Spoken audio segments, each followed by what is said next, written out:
បងប្អូនអ្នកស្ដាប់ជាទីគោរពរាប់អាននៅក្នុងនាទីនេះខ្ញុំបាទសូមដកស្រង់នៅស្នាដៃមួយដែលនិពន្ធដោយភិក្ខុធម្មបាលខៀវជុំដែលមានចំណងជើងថានៅពៀននៅឯណាដូចនេះខ្ញុំបាទសូមអញ្ជើញលោកអ្នកនាងស្ដាប់ដោយបញ្ញារៀងខ្លួន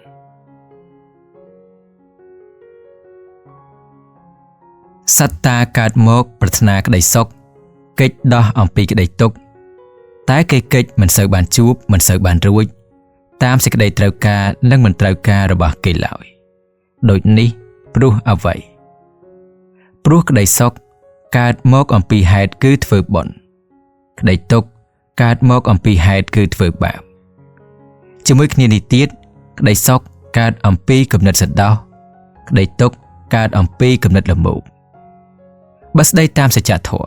ក្តីសុខជាសមិទ្ធិសច្ចៈគឺមានឡើងដោយសន្មត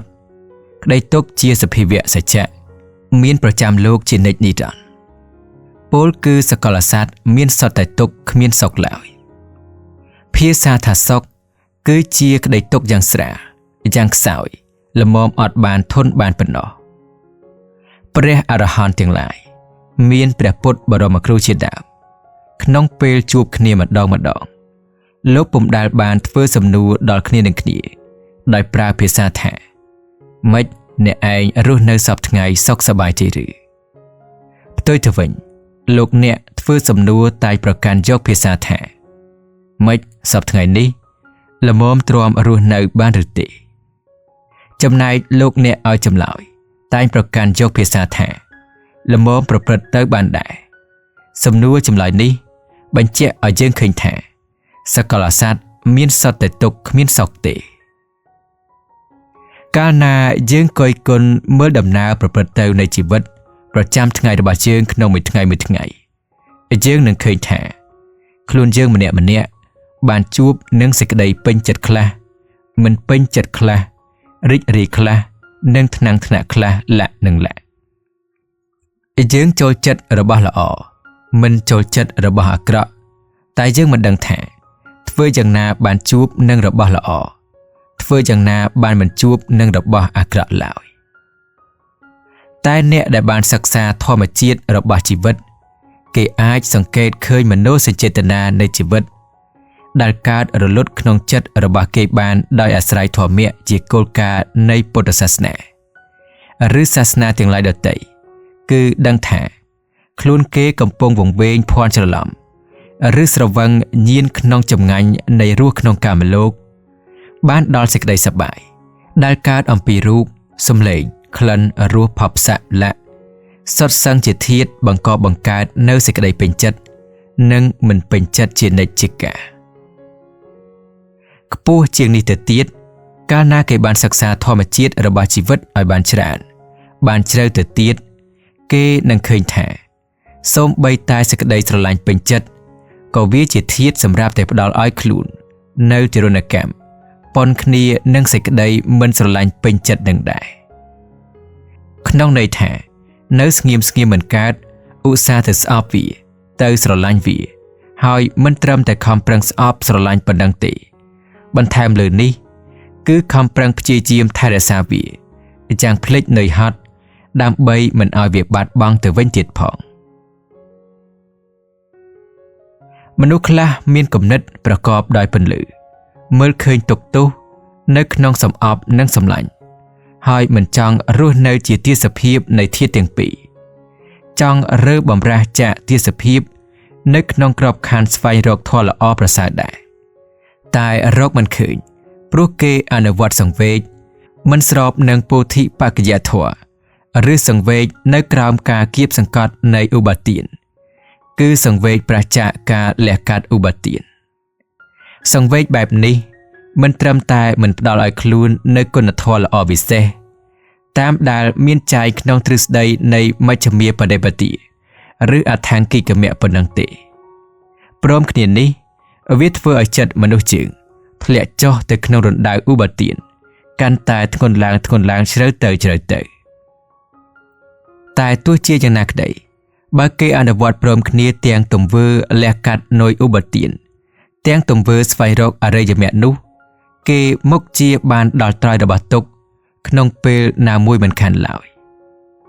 គឺមិនជូរមិនឆាប់គេនឹងបានឆ្លងចាស់អន្លង់ទុកចូលទៅរស់នៅក្នុងត្រយគ្មានទុកគ្មានចំណងលាក់យ៉ាងពិតប្រាកដដោយក្តីប្រាថ្នារបស់គេក្នុងន័យថាសត្តាមិនថារូបណាជារូបណាទេកាលណាខំប្រឹងស្ថាបនាសង្វេគនៃអរិយមគ្គខំប្រឹងកាត់ផ្ដាច់នៅចំណងនៃកិលេសរឿយយូរទៅ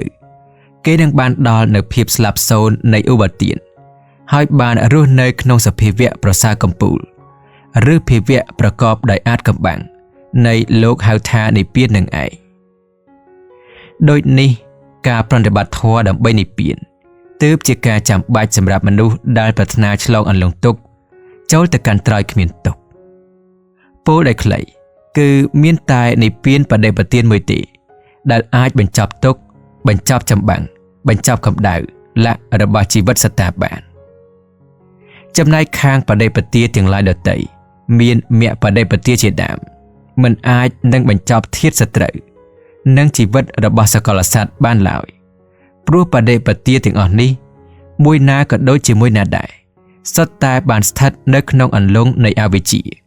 និងមាត់ដង្កៀបនៃឧបទានីលៈដើម្បីពង្រឹងនិងពង្រីកចំហនិព្វានបដិបទាគេត្រូវសិក្សាអំពីនិព្វានបណ្ដោះគំនិតនិព្វានលៈគ្រប់អាត្មានេះគឺជាគំនិតអ្នកសរសេររឿងនិព្វាននៅឯណាក្នុងទីបំផុតនេះអ្នកសរសេរសូមជូនដល់មិត្តរួមជាតិរួមលោកនៅគំនិតសិក្សាគំនិតវិភាគអំពីនិព្វានជាមួយគ្នានេះសូមសកលមិត្តបានរស់នៅក្នុងភាពស្ងប់ភាពក្លាភាពបងប្អូនលក្ខគ្រប់ទិវារាត្រីកាលដោយគ្មានទីបំផុតចាប់តាំងពីសតវត្សនេះតទៅដោយសំណូមអាចារ្យបរិសុទ្ធរបស់អ្នកសរសេរនៅក្នុងក្របខ័ណ្ឌនៃព្រហ្មវិហារធម៌ដែលប្រកាសដោយព្រះសមណគោតមបរមសាស្ត្រាចារ្យជាប្រទីបនៃសកលសត្វក្នុងសកលលោកភិក្ខុធម្មបាលខៀវជុំភ្នំពេញវត្តលង្កាថ្ងៃទី15ខែវិច្ឆិកាឆ្នាំ1973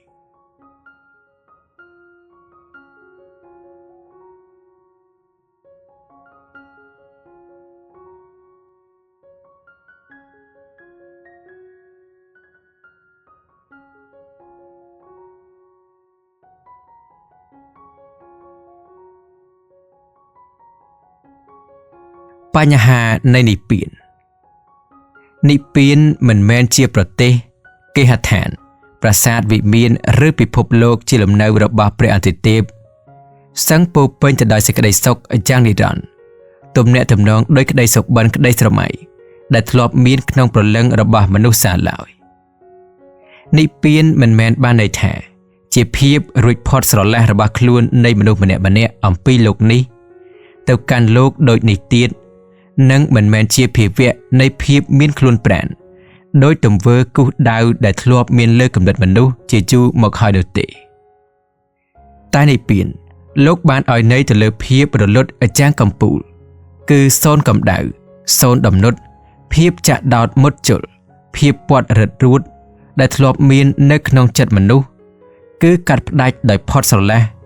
នៅដើមហេតុនៃកំណើតចាំងដាច់ខាតអចាងអស់ជើងតែម្ដង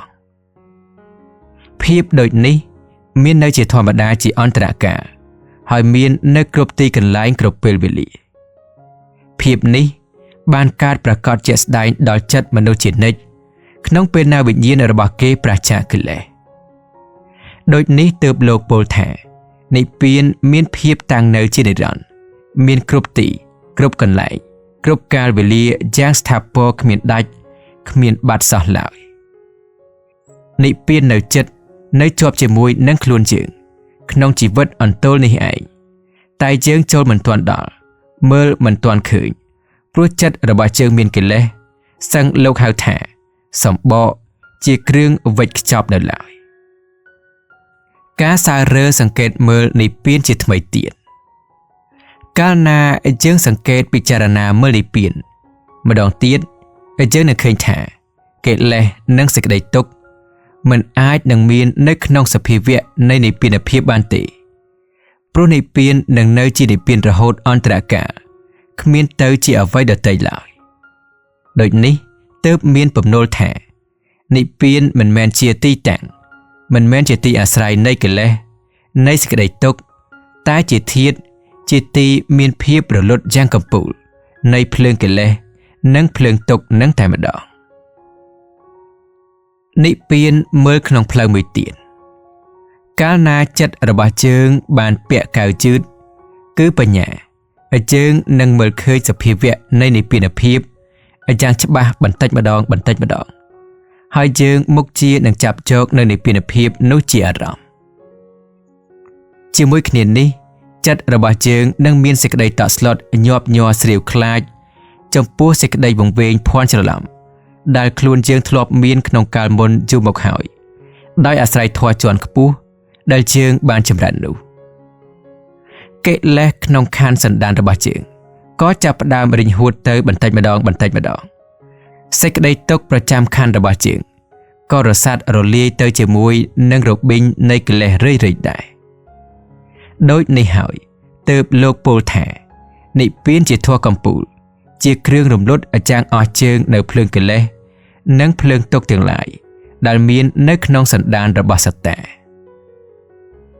សេចក្តីសរុបដែលយើងត្រូវប្រកាន់យកនិព្វានគឺជាភាពនៃសេចក្តីរលត់អាចាំងកំពូលនៅអ្វីទាំងអស់ដែលបង្កើតឡើងដោយកិលេសមានជាអាចកម្ដៅចំហេះដំណុតចំណាក់ជំនុលបំនុកព្រមគ្នានេះទៀតចំណងនៃកិលេសគឺសំយោជដែលចងរឹតរួតវិញ្ញាណរបស់មនុស្សក៏ត្រូវបានដាច់ជ្រុះធ្លាក់ចាកសន្តានមនុស្សក្នុងពេលនឹងដែរកិរិយាដែលអ្វីទាំងអស់មានកម្ដៅជាដើមបានរលត់អស់ទៅគឺកិរិយាដែលចិត្តបានលុះដល់ភាពអស់កិលេសឬលុះដល់និព្វានដែលលោកហៅថាការនិព្វានរបស់មនុស្សយើងដោយពិតប្រាកដនោះគឺនៅត្រង់ការដែលចិត្តរបស់យើងចូលទៅកាន់ភាវៈនៃភាពគ្មានកម្ដៅគ្មានចំហេះគ្មានដំណុតគ្មានចំណាក់គ្មានចំណងលាក់យ៉ាងដាច់ខាតយ៉ាងអស់ជើងភាវៈនៃនិព្វាននិងទង្វើនៃនិព្វានឬការនិព្វានភាពមានប្រកបជាក់លាក់ឡើងក្នុងលោកជាគ្រាដំបូងដោយអាស្រ័យប្រាជ្ញាញាណរបស់ព្រះសមណគោតមបរមគ្រូព្រះអង្គបានចូលដល់ភាពរំលត់កំពូលនេះមុនសកលសត្វហើយព្រះអង្គជាមនុស្សទី1របស់ពិភពលោកក្នុងទង្វើស្រាវជ្រាវរកឃើញនៅអ្វីដែលគេហៅថាទីបំផុតនៃលោកៈកំណើតរបស់ព្រះអង្គក៏មិនមែនជាអ្វីដទៃក្រៅពីការប្រសូតការត្រាស់ដឹងនិងការបរិនិព្វានទាំង3នោះឡើយដូចនេះការប្រសូតការត្រាស់ដឹងនិងការបរិនិព្វានទើបជារបស់មានឈ្មោះរួមគ្នាតែមួយដែលគេហៅថាប្រទីបសកលលោកបានមានជ័យជំនះលើមាទាំង5គឺកិលេសមាខន្ធមាអភិសង្ខារមាទេវបុត្រមាមជ្ឈមាដែលលោកកាមិនធ្លាប់ប្រយុទ្ធឈ្នះក្នុងអតីតកាលអាស្រ័យហេតុនេះទើបសកលលោកនាំគ្នាប្រកាន់យកនៅហេតុការណ៍ទាំង3យ៉ាងនេះថាជាហេតុការណ៍កើតមានឡើងក្នុងថ្ងៃតែមួយគឺថ្ងៃពិសាខបូជានិព្វានប្រែថារំលត់រំលាយយ៉ាងកំពូលនៅភាពក្តៅក្រហាយស្ថាបនាឲ្យសត្វតានៅភាពត្រជាក់ត្រជុំក្សេមក្សាន្តអ្វីជារបស់កម្ដៅជីវិតជារបស់មានកម្ដៅអ្វីជាជីវិតភ្នែកត្រចៀកច្រមុះអណ្ដាតកាយចិត្តរូបសម្លេងក្លិនរសផបថពៈធម្មអារម្មណ៍និងវេទនាទាំងឡាយដែលកើតឡើងដោយអាស្រ័យភ្នែកត្រចៀកច្រមុះអណ្ដាតកាយដែលជាតួជីវិតជារបស់ក្តៅព្រោះអ្វីព្រោះភ្លើងកិលេសគឺរាគៈទោសៈមោហៈភាពត្រជាក់ជាកំពូលនៃរបស់ទាំងឡាយនេះកើតមានឡើងព្រោះមិនបានត្រូវភ្លើងគឺទោសៈមោហៈដុតបង្កាត់ឲ្យក្តៅនេះឯងគឺនិព្វានដូចនេះនិព្វានមិនមែនជារបស់ដទៃឡើយគឺជាភាពត្រជាក់ត្រជុំក្សេមក្សាន្តយ៉ាងកំពូលរបស់ជីវិតទាំងឡាយនឹងឯង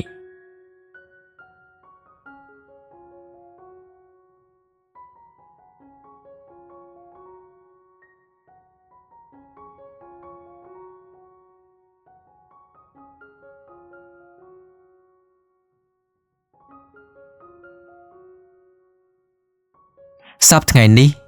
ទោះណាជាគ្មានអ្នកណាប្រាប់ក៏យើងដឹងបានថាសត្វលោកកំពុងរស់នៅក្នុងកម្ដៅហើយកម្ដៅនេះមានកំណើនជាងមុនមួយជា5នេះក៏គ្មានព្រោះអ្វីដទៃទេគឺព្រោះតែភ្លើងរាគៈមោហៈទោសៈក្នុងវិញ្ញាណសត្វលោកចេះតែមានចំហេះខ្លាំងឡើងដោយហេតុតែមនុស្សលោកកាន់តែមានសេចក្តីឆ្លៀវឆ្លាតខាងផ្លូវផ្គុំភ្លើងឲ្យមានកម្លាំងខ្លាំងឡើងតាមលំដាប់មនុស្សលោករឹតតែគ្មានដឹងគ្មានជំនឿគ្មានប្រកាន់យកថាទង្វើរំលត់ភ្លើងរាគៈទោសៈមោហៈជាចំណុចទិសដៅរបស់ជីវិតនៃបុគ្គលស្វែងរកទិសដៅនៃសន្តិភាពនិងជាទង្វើលុបបំបាត់នៅគំនិតស្វែងរកសេចក្តីសប្បាយលើបញ្ចកម្មគុណដែលជាគ្រឿងពង្រីកភ្លុកភ្លើងឲ្យកាន់តែធំដោយប្រើគំនិតបញ្ឆេះច្រើនជាងគំនិតពន្លត់សកលលោកបានคล้ายទៅជារបស់មានចំហេះមានកម្ដៅទាំងមនុស្សទាំងសត្វទាំងសកលធាតុព្រោះអ្វីព្រោះមនុស្សក្នុងពិភពលោកនាំគ្នាស្ទាបអង្អែលបញ្ចកម្មគុណនាំគ្នាបំរើសេចក្តីសប្បាយបោកប្រាស់ប្រកបដោយចិត្តសឹងពោពេញទៅដោយរាគៈទោសៈមោហៈលើសជាងសម័យមុនមួយជា10ដរាបណាសត្វលោកនៅតែមានគំនិតយល់ខុសនៅតែគ្មានសមាទិដ្ឋិដូចនេះភាពត្រជាក់ត្រជុំនៃនិព្វានមិនអាចកើតមានបានឡើយដើម្បីសម្រេចនិព្វានឬផ្ដល់ឲ្យជីវិត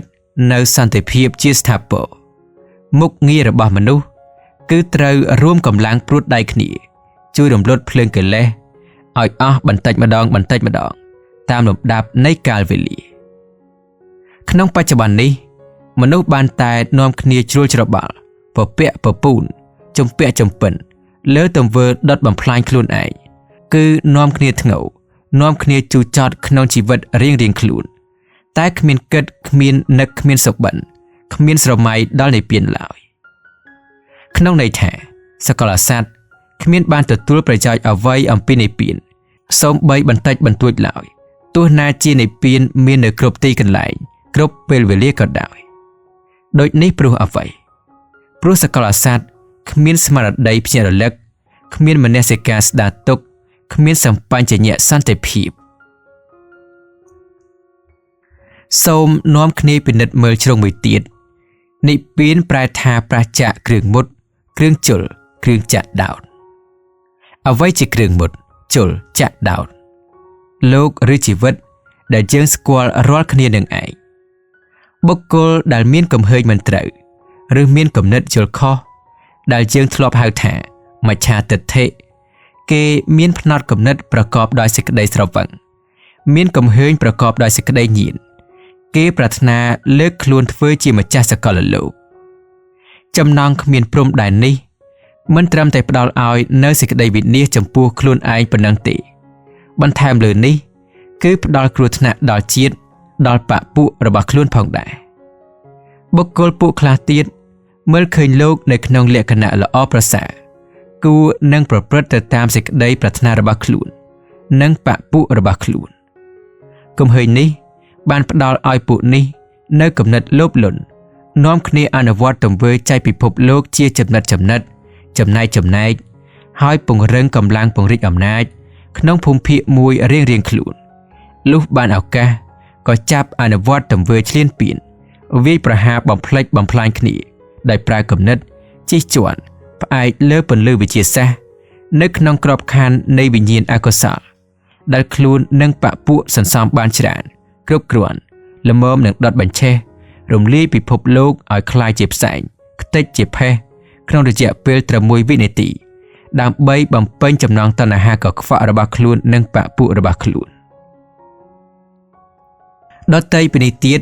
គំនិតរបស់មនុស្សម្នាក់មានការប្រកាន់យករបស់ដែលមានភាពមិនទៀងជាទុក្ខជាអនត្តាថាជាទៀងជាសុខជាអត្តាកំណាន់និងកំហើញនេះនាំឲ្យគេចិញ្ចឹមសេចក្តីសង្ឃឹមខំពង្រីកសេចក្តីសប្បាយខំពង្រឹងគំនិតយល់ខុសបន្ថែមឡើងទៀតគ្មានចប់គ្មានអស់សោះឡើយលទ្ធផលរបស់គេក្នុងរឿងនេះគឺសំណោចលាយទំនួញសំអប់លាយសម្លាញ់សំឡូតលាយកំណាចលាក់ផ្លាស់ប្ដូរគ្នាទៅវិញទៅមក នៅក្នុងក្របខ័ណ្ឌនៃការដុតបំផ្លាញខ្លួនឯងដោយវិធីផ្សេងឲ្យយ៉ាងមកគួរឲ្យសង្វេគខ្លាចផ្សាដោយគ្មានដឹងខ្លួនឡើយ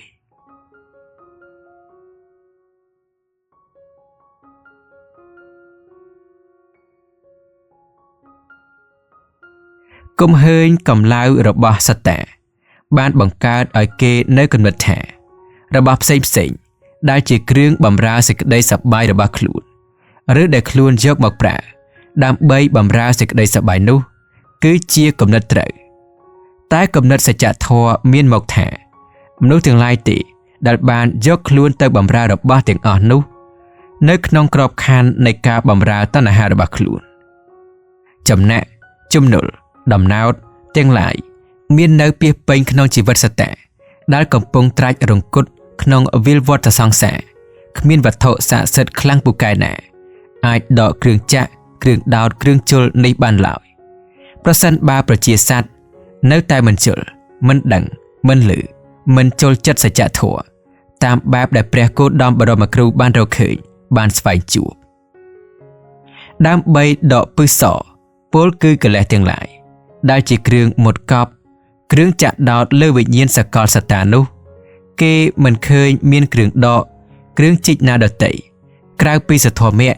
ដែលប្រកាសដោយព្រះសម្មាសម្ពុទ្ធឡើយក្នុងពេលបច្ចុប្បន្ននេះសត្វលោកកំពុងមានប្រលឹងឆ្លក់វក់វីជ្រួលច្របល់តែលើដំណោតគ្រាប់សគ្រាប់ព្រួញនៃកិលេសតណ្ហាឧបាទានដែលបានមុតចូលទៅក្នុងចិត្តរបស់ខ្លួនដោយអំណាចពឹសសនេះគេបានទទួលការពើតចាប់ចុកសៀតយ៉ាងខ្លាំងក្លាតែគេមិនដឹងធ្វើយ៉ាងណាឲ្យពឹសសនេះបានដកចេញពីវិញ្ញាណរបស់គេឡើយគេទាំងឡាយស្អប់ខ្ពើមទុកព្រួយណាស់ចង់បំបត្តិទុកណាស់តែគេមានកង្វះខាងមធ្យោបាយសម្រាប់អនុវត្តពេលវេលាចេះតែដើរទៅរឿយគ្មានឈប់ដំបៅលើវិញ្ញាណរបស់គេចេះតែបញ្ចេញកម្លាំងបៀតបៀនចាក់រកខ្លួនគេជានិច្ចសេចក្តីឈឺចាប់របស់គេបានคล้ายជាទម្លាប់ជាលំញៀនព្រោះតាំងពីកើតមកដំណោតសនេះបានមុតចូលក្នុងខ្លួនរបស់គេគ្រប់អាត្មាគ្មាននរណាម្នាក់ជៀសវាងកិច្ចដោះបានដូចនេះឃើញថាសកលសត្វគ្មានបានទទួលផលប្រយោជន៍អ្វីអំពីនិព្វានដែលជាធាតុមាននៅគ្រប់ទីកន្លែងគ្រប់ពេលវេលាសូម្បីបន្តិចបន្តួចឡើយព្រោះគ្មានស្គាល់ព្រះសទ្ធម្មៈគ្មានយកចិត្តទុកដាក់លើវិន័យរបស់ពាក្យថាវិសាខបូជានឹងឯង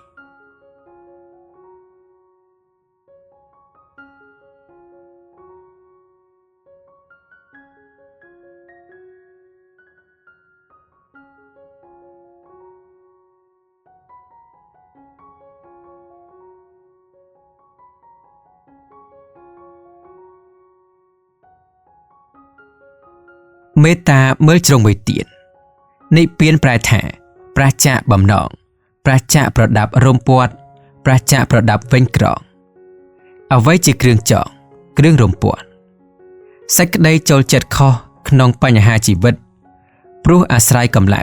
ដែលមាននៅគ្រប់វិស័យគ្រប់ជ្រុងជាគ្រឿងចងគ្រឿងរំពាត់សេចក្តីលោភក្តីសម្លាញ់ក្តីសំអប់ក្តីកំហឹងក្តីចំណែនក្តីគំនុំក្តីកំឡាចក្តីកំណានក្តីលាក់ទាំងអស់នេះសុទ្ធតែជាគ្រឿងចងពាត់រឹតរួតចិត្តជាគ្រឿងខ្ទប់វិញវិញ្ញាណរបស់សត្តាមិនឲ្យមើលឃើញផ្លូវដើរនិងមធ្យោបាយដោះស្រាយជីវិតរស់នៅក្នុងគុកកិលេសបែបនេះកាលណាសត្វគុកទទួលស្គាល់នៅសេចក្តីសុខឬរបស់ដែលខ្លួនចូលចិត្តខ្លួនស្រឡាញ់ថាជារបស់ខ្លួនក៏ត្រូវទទួលស្គាល់ទុក្ខឬរបស់ដែលខ្លួនមិនចូលចិត្តថាជារបស់ខ្លួនដែរទោះណាជាខ្លួនគ្មានចង់គ្មានប្រាថ្នាក៏ដោយដូចនេះព្រោះហេតុអ្វីព្រោះជៀសមិនផុតកិច្ចមិនរួចមិនស្គាល់មិនបានដឹងនឹងតែម្ដងភាវៈនៃការប្រះចាកចំណងគ្រប់បែបយ៉ាងរមែងបានដល់នៅភាវៈគ្មានកម្ដៅគ្មានចំណាក់គឺគ្មានគ្រឿងចាក់រកដោតក្រងចិត្តក្នុងន័យថាជាសះស្បើយអស់ជំងឺចិត្តព្រោះអស់កិលេសតណ្ហាជាគ្រឿងបញ្ឆេះឲ្យកើតកម្ដៅពលគឺសេចក្តីទុក្ខដែលលោកពោលថាបានសម្រេចនិព្វាននឹងឯងលោកយើងសម័យនេះកំពុងអូសទាញគ្នាចូលទៅកាន់ភាពស្មុគស្មាញ ខាងការនយោបាយការសេដ្ឋកិច្ចការសង្គ្រាមនិងការទាំងឡាយដទៃទៀតកាន់តែធំឡើងជ្រៅទៅនេះជាតួយ៉ាងមួយបញ្ជាក់ឲ្យឃើញលក្ខណៈចិត្តដែលត្រូវកិលេសទូទៅគ្របសង្កត់និងផលវិបាកដែលកើតឡើងអំពីចំណងនៃអវិជ្ជាតណ្ហាបានដោយចម្ពោះតែទោះជាយ៉ាងណាក៏ដោយសេចក្តីពិតបានប្រាប់យើងថាកាលណាធូលីដីចូលភ្នែកយើងហើយយើងត្រូវថ្មិចយើងមើលអ្វីគ្មានឃើញទេរបស់ដែលស្ថិតនៅជុំវិញខ្លួនយើងបានคล้ายជាឧបសគ្គដល់ទង្វើការងាររបស់យើងគឺយើងត្រូវទទួលគ្រោះថ្នាក់ដោយធ្លាក់ជណ្ដើរឬរណ្ដៅក្បែរខាងឬប៉ះទង្គិចនឹងវត្ថុអ្វីជាមិនខានប្រសិនបើគ្មានអ្នកនាំផ្លូវក្នុងពេលនោះនេះគឺជាលទ្ធផលនៃគំតិចព្រោះធូលីដីចូលភ្នែករូបចំណែកធូលីដីអវិជ្ជាដែលចូលភ្នែកវិញ្ញាណក៏ជាហេតុធ្វើឲ្យដួងចិត្តដួងព្រលឹងរបស់យើងបានទទួលគ្រោះថ្នាក់ដោយរូបដែរតែយើងមើលមិនសូវស្គាល់ហើយយល់មិនសូវច្បាស់ទើបយើងរកមធ្យោបាយយកធូលីដីអវិជ្ជាចេញពីភ្នែកវិញ្ញាណរបស់យើងមិនបានគឺដូចនេះហើយបានជាសកលសត្វពុំអាចលុបបំបាត់គំនិតល្មោបគំនិតសំអប់គំនិតកម្ដៅដែលមាននៅក្នុងខ្លួនអាត្មាក្នុងរយៈកាលដែលជីវិតកំពុងអន្ទោលគំនិតអកុសលនេះវាបានបង្កើតចម្បាំងឲ្យសកលសត្វដោយដែលយើងបានឃើញបានទទួលរងគ្រោះមកហើយវិញ្ញាណសត្វលោកក្នុងសតវត្សនេះកំពុងត្រូវបានជាប់សំណាញ់មោហៈកំពុងត្រូវរស់នៅក្នុងគុកអវិជ្ជាឥទ្ធិពលនៃភាពងងឹតនេះបានធ្វើឲ្យមនុស្សកើតគំនិតអកុសលកាន់តែច្រើនឡើងដោយមានគំនិតកម្លៅជាហេតុទើបទង្វើអ្វីដែលសត្វលោកអនុវត្តគេឃើញសុទ្ធតែជាទង្វើយកឈ្នះអ្នកដទៃច្រើនជាងយកឈ្នះខ្លួនឯងក្នុងន័យថាមនុស្សសាមិនព្រមប្រកាសសង្គ្រាមមិនព្រមធ្វើសកម្មប្រយុទ្ធនឹងកិលេសតណ្ហារបស់ខ្លួនតែស្ម័គ្រប្រកាសសង្គ្រាមធ្វើសកម្មប្រយុទ្ធជាមួយនឹងមនុស្សគ្នាឯងដែលមានចិត្តលងលិចក្នុងអន្លង់អវិជ្ជាមានសេចក្តីទុក្ខព្រួយដូចគ្នាទៅវិញដើម្បីសន្តិភាពនៃសកលជីវិតពុទ្ធសាសនាបានឲ្យកំណត់ថាសកលមនុស្សត្រូវឈប់លើកធ្វើចម្បាំងនឹងមនុស្សគ្នាឯងហើយត្រឡប់មកធ្វើសង្គ្រាមនឹងកិលេសតណ្ហារបស់ខ្លួននៅក្នុងក្របខ័ណ្ឌរំលាយសកលទុក្ខពុទ្ធសាសនាបានធ្វើសេចក្តីបញ្ជាក់ថាមានតែទង្វើនេះទេដែលអាចធ្វើឲ្យសកលជីវិតបានទទួលសន្តិភាពជាស្ថាពរបានសពថ្ងៃនេះសកលជីវិតកំពុងស្ថិតនៅក្នុងភាពជំពាក់វៈវិនភាពស្មុគស្មាញទាំងខាងក្រៅទាំងខាងក្នុងកំពុងរស់នៅក្នុងសំណាញ់ឬអន្ទាក់នៃមោហៈយ៉ាងធំធេងដែលបង្កើតឡើងដោយធម្មជាតិឬមីទន្ទឹមគ្នានេះគេគ្មានដឹងថាខ្លួនគេជាសត្វជាប់ទ្រង់ជាប់អន្ទាក់មីឡើយសត្វលោកគ្មានប្រាថ្នាដោះចិត្តចេញអំពីអន្ទាក់មីគ្មានឃើញប្រយោជន៍ដែលកើតអំពីដំណោះនៃអន្ទាក់នេះព្រោះគេគ្មានដឹងថាខ្លួនគេរស់នៅក្នុងជំនាប់នៃអន្ទាក់គ្មានដឹងថាជំនាប់នេះបានផ្ដល់ឲ្យគេនៅសេចក្តីទុក្ខគ្រប់ប្រការឡើយនិព្វានមិនមែនជាធាតុចិត្តមិនមែនជាធាតុចេតសិកដែលកើតឡើងជាមួយនឹងចិត្តហើយអាស្រ័យចិត្តមិនមែនជាធាតុមានរូបរាងប្រកបដោយដុំដោយកង់ក្នុងប្រភេទរូបធម៌មិនមែនជាស្រុកជាទេសមិនមែនជាដួងផ្កាយមិនមែនជាដុំពិភពលោកមួយនោះទេខ្ពស់ជាងនេះនិព្វានមិនមែនជារបស់ដែលមានភាពកើតមកមិនមែនជារបស់ដែលមានភាពរលត់ទៅមិនមែនជាភាពមានដំណើរទៅមិនមែនជាភាពមានដំណើរមកមិនមែនជាភាពមានឧបតិមិនមែនជាភាពមានចតិលៈតែនិព្វានជាសភាវៈនៃធម្មជាតិមួយបែបហើយជារបស់តែមួយគត់ដែលគ្មានប្រភពនៃការផ្ដួចផ្ដើមកើតមានឡើងដោយរបស់ទាំងឡាយដទៃនោះទេប៉ុន្តែនិព្វានជារបស់មានហើយចេះតែមាននៅរហូតជាអន្តរកាលគ្មានចេះរលត់គ្មានចេះសូន្យព្រោះគ្មានពេលត្រូវរលត់គ្មានពេលត្រូវផ្លាស់ប្ដូរឬមួយក៏ប្រែប្រួលនោះទេតាមធម្មតាវត្ថុទាំងឡាយដទៃក្រៅអំពីនិព្វានដំបូងបំផុតត្រូវមានការផ្ដួចផ្ដើមចាប់កំណើតបន្ទាប់មកត្រូវមានភាពទ្រុឌទ្រោមហើយទីបំផុត ត្រូវមានភាពរលត់រលាយជានិច្ចខុសគ្នាតែយូរនិងឆាប់តែប៉ុណ្ណោះព្រោះអ្វីព្រោះរបស់ទាំងឡាយនេះសុទ្ធតែត្រូវផ្ដួចផ្ដើមមានឡើងដោយហេតុអាស្រ័យកំណើតនេះគឺជាច្បាប់របស់ធម្មជាតិដែលតែងតែមានការវិវត្តពីដំណាក់កាលមួយទៅដំណាក់កាលមួយទៀតគឺមានកើតមានទ្រុឌទ្រោមមានរលត់រលាយជាធម្មតាមិនថារបស់ណាជារបស់ណាទេសូម្បីតែវត្តមាននៃដួងអាទិត្យដែលវិទ្យាសាស្ត្របានប្រាប់ថាមាននៅក្នុងអាកាសធាតុអស់រយៈកាលយូរអង្វែងណាស់មកហើយគឺកើតមានឡើងមុនអ្វីៗទាំងអស់ក្នុងសកលចក្រវាលក៏គង់ជៀសវាងទីបំផុតមិនរួចពេលណាមួយវត្តមាននៃដួងអាទិត្យនឹងคล้ายទៅជាអវត្តមានជាមិនខានឡើយជាមួយគ្នានេះទៀតទឹកដីភ្លើងខ្យល់ជំនះកម្ដៅលក្ខដែលយើងបានឃើញបានប្រើប្រាស់បានអាស្រ័យនៅសពថ្ងៃនេះក៏ពុំអាចគេចដោះអំពីទីបំផុតបានឡើយពេលណាមួយវត្តមាននៃសកលធាតុទាំងអស់នេះនឹងคล้ายទៅជាអវត្តមានដូចគ្នាព្រោះអ្វីព្រោះសកលវត្ថុសុទ្ធតែមានកំណើតមានវត្តមានដោយអាស្រ័យរបស់ដទៃដែលយើងបានចេះចាំមកថាកំណើតមានបច្ច័យតបតែងសង្ខត់កំណើតគឺជាប្រពៃណីនៃធម្មជាតិក្តីសង្ខត់វត្តមានក្តីមួយណាក៏ដូចជាមួយណាទីបំផុតរបស់វាគឺរលត់រលាយនឹងឯងចំណែករបស់ដែលយើងហៅថានិព្វានមានន័យមានលក្ខណៈខុសពីរបស់ដទៃគឺនិព្វានជាអសង្ខត់វត្តមានមិនមានកំណើតមិនមានអាស្រ័យនឹងរបស់ដទៃដោយហេតុថានិព្វានមានឯងនៅក្នុងភាពនៃនិព្វានតែម្ដងទើបបានធាតុនេះមិនចេះរលត់មិនចេះរលាយសាបសូន្យនោះទេវត្តមាននៃនិព្វាន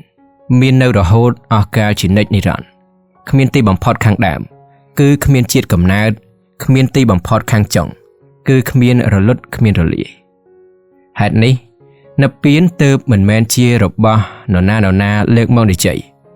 ដោយសម្អាងហេតុផលតាមកំហឿងរបស់ខ្លួនថានិព្វានគឺជាអតីតកាលអនាគតកាលបច្ចុប្បន្នកាលបានឡើយដូចនេះព្រោះអ្វីព្រោះភាពមាននៃនិព្វាននោះមានលក្ខណៈខុសពីភាពមាននៃរបស់ទាំងឡាយដទៃយ៉ាងអតិបរមាគ្មាននរណាម្នាក់អាចកំណត់ក្នុងពំនុលរបស់ខ្លួនបានឡើយនិព្វានមាននៅរហូតគ្មានទីបំផុតនិងគ្មានកំណត់ដោយកប្បកាលគឺមាននៅជានិច្ចជាអន្តរកាលរបស់ដែលគួរលើកមកធ្វើជាគូនឹងនិព្វាននោះគឺពេលវេលាព្រោះអ្វីព្រោះពេលវេលាក៏គ្មានទីបំផុតគ្មានទីចប់ដូចនិព្វានដែរតែកុំយកន័យថាពេលមានទីបំផុតដូចជាពេលថ្ងៃច័ន្ទបានអស់ទៅមានពេលថ្ងៃអង្គារចូលមកជំនួសហើយក្នុងចន្លោះរវាងច័ន្ទនិងអង្គារកំណត់ជាទីបំផុតនៃពេលឡើយគឺត្រូវយកន័យថាពេលគ្មានទីបំផុតគ្មានចុងចប់ទេរីឯថ្ងៃខែឆ្នាំលក្ខធាតុទាំងអស់នេះបានត្រឹមតែជាផ្នែកសម្រាប់រាប់សម្រាប់កំណត់ពេលដែលកំពុងប្រព្រឹត្តទៅតែប៉ុណ្ណោះ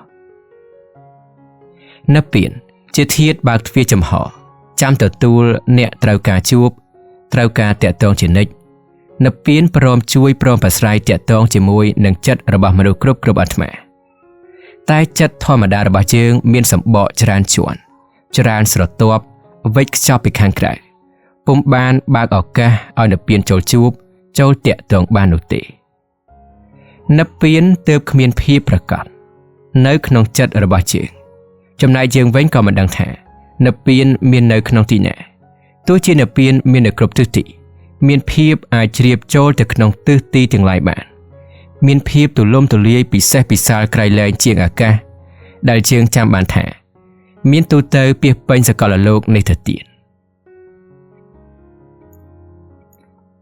មនុស្សយើងកាលណាបើមិនអាចកំណត់អំពីនិព្វានឬមិនអាចចូលជួបនិព្វានបានក៏នាំគ្នាបញ្ចប់គំនិតរបស់ខ្លួនថានិព្វានគ្មាននៅគ្រប់ទិសទីដោយពំនោលទាំងឡាយឡើយជាមួយគ្នានេះគេនាំគ្នាយល់ថាពំនោលទាំងឡាយដែលមានអំពីរឿងនិព្វាននោះវាត្រឹមជាពំនោលលេងវោហាលេងសំណួរ ដើម្បីពីរោះត្រចៀកអ្នកល្ងងប៉ុណ្ណឹងឯងមកដល់ចំណុចនេះសូមមិត្តអ្នកស្ដាប់មេត្តាគិតថាមនុស្សមានភ្នែកខ្វាក់អំពីកំណើតរមែងមិនស្គាល់ពន្លឺទាំងឡាយដែលមាននៅក្នុងโลกនេះទេទោះជាពន្លឺនោះនៅចិត្តបង្កោយនឹងភ្នែករបស់ខ្លួនក៏ដោយអញ្ចឹងណាមិញបុគ្គលអ្នកខ្វាក់ភ្នែកចិត្តដោយអវិជ្ជាបិទបាំងវេខ្ចប់ក៏មិនអាចស្គាល់នៅពៀនមិនអាចកំណត់នៃពៀនថាដូចនេះដូចនោះបានយ៉ាងនោះដែរបុគ្គលអ្នកស្គាល់នៅពៀនឬចូលចិត្តនៅពៀនបានមានតែមួយពួកប៉ុណ្ណោះគឺពួកដែលបានបកសម្បកពលគឺកិលេសចេញអំពីចិត្តរបស់ខ្លួនជាពិសេសគឺជាប់ផ្ទាំងងងឹតគឺអវិជ្ជាចេញឲ្យអស់ពីវិញ្ញាណរបស់ខ្លួនធ្វើឲ្យវិញ្ញាណអស់កង្វះអស់ងងឹតនឹងឯង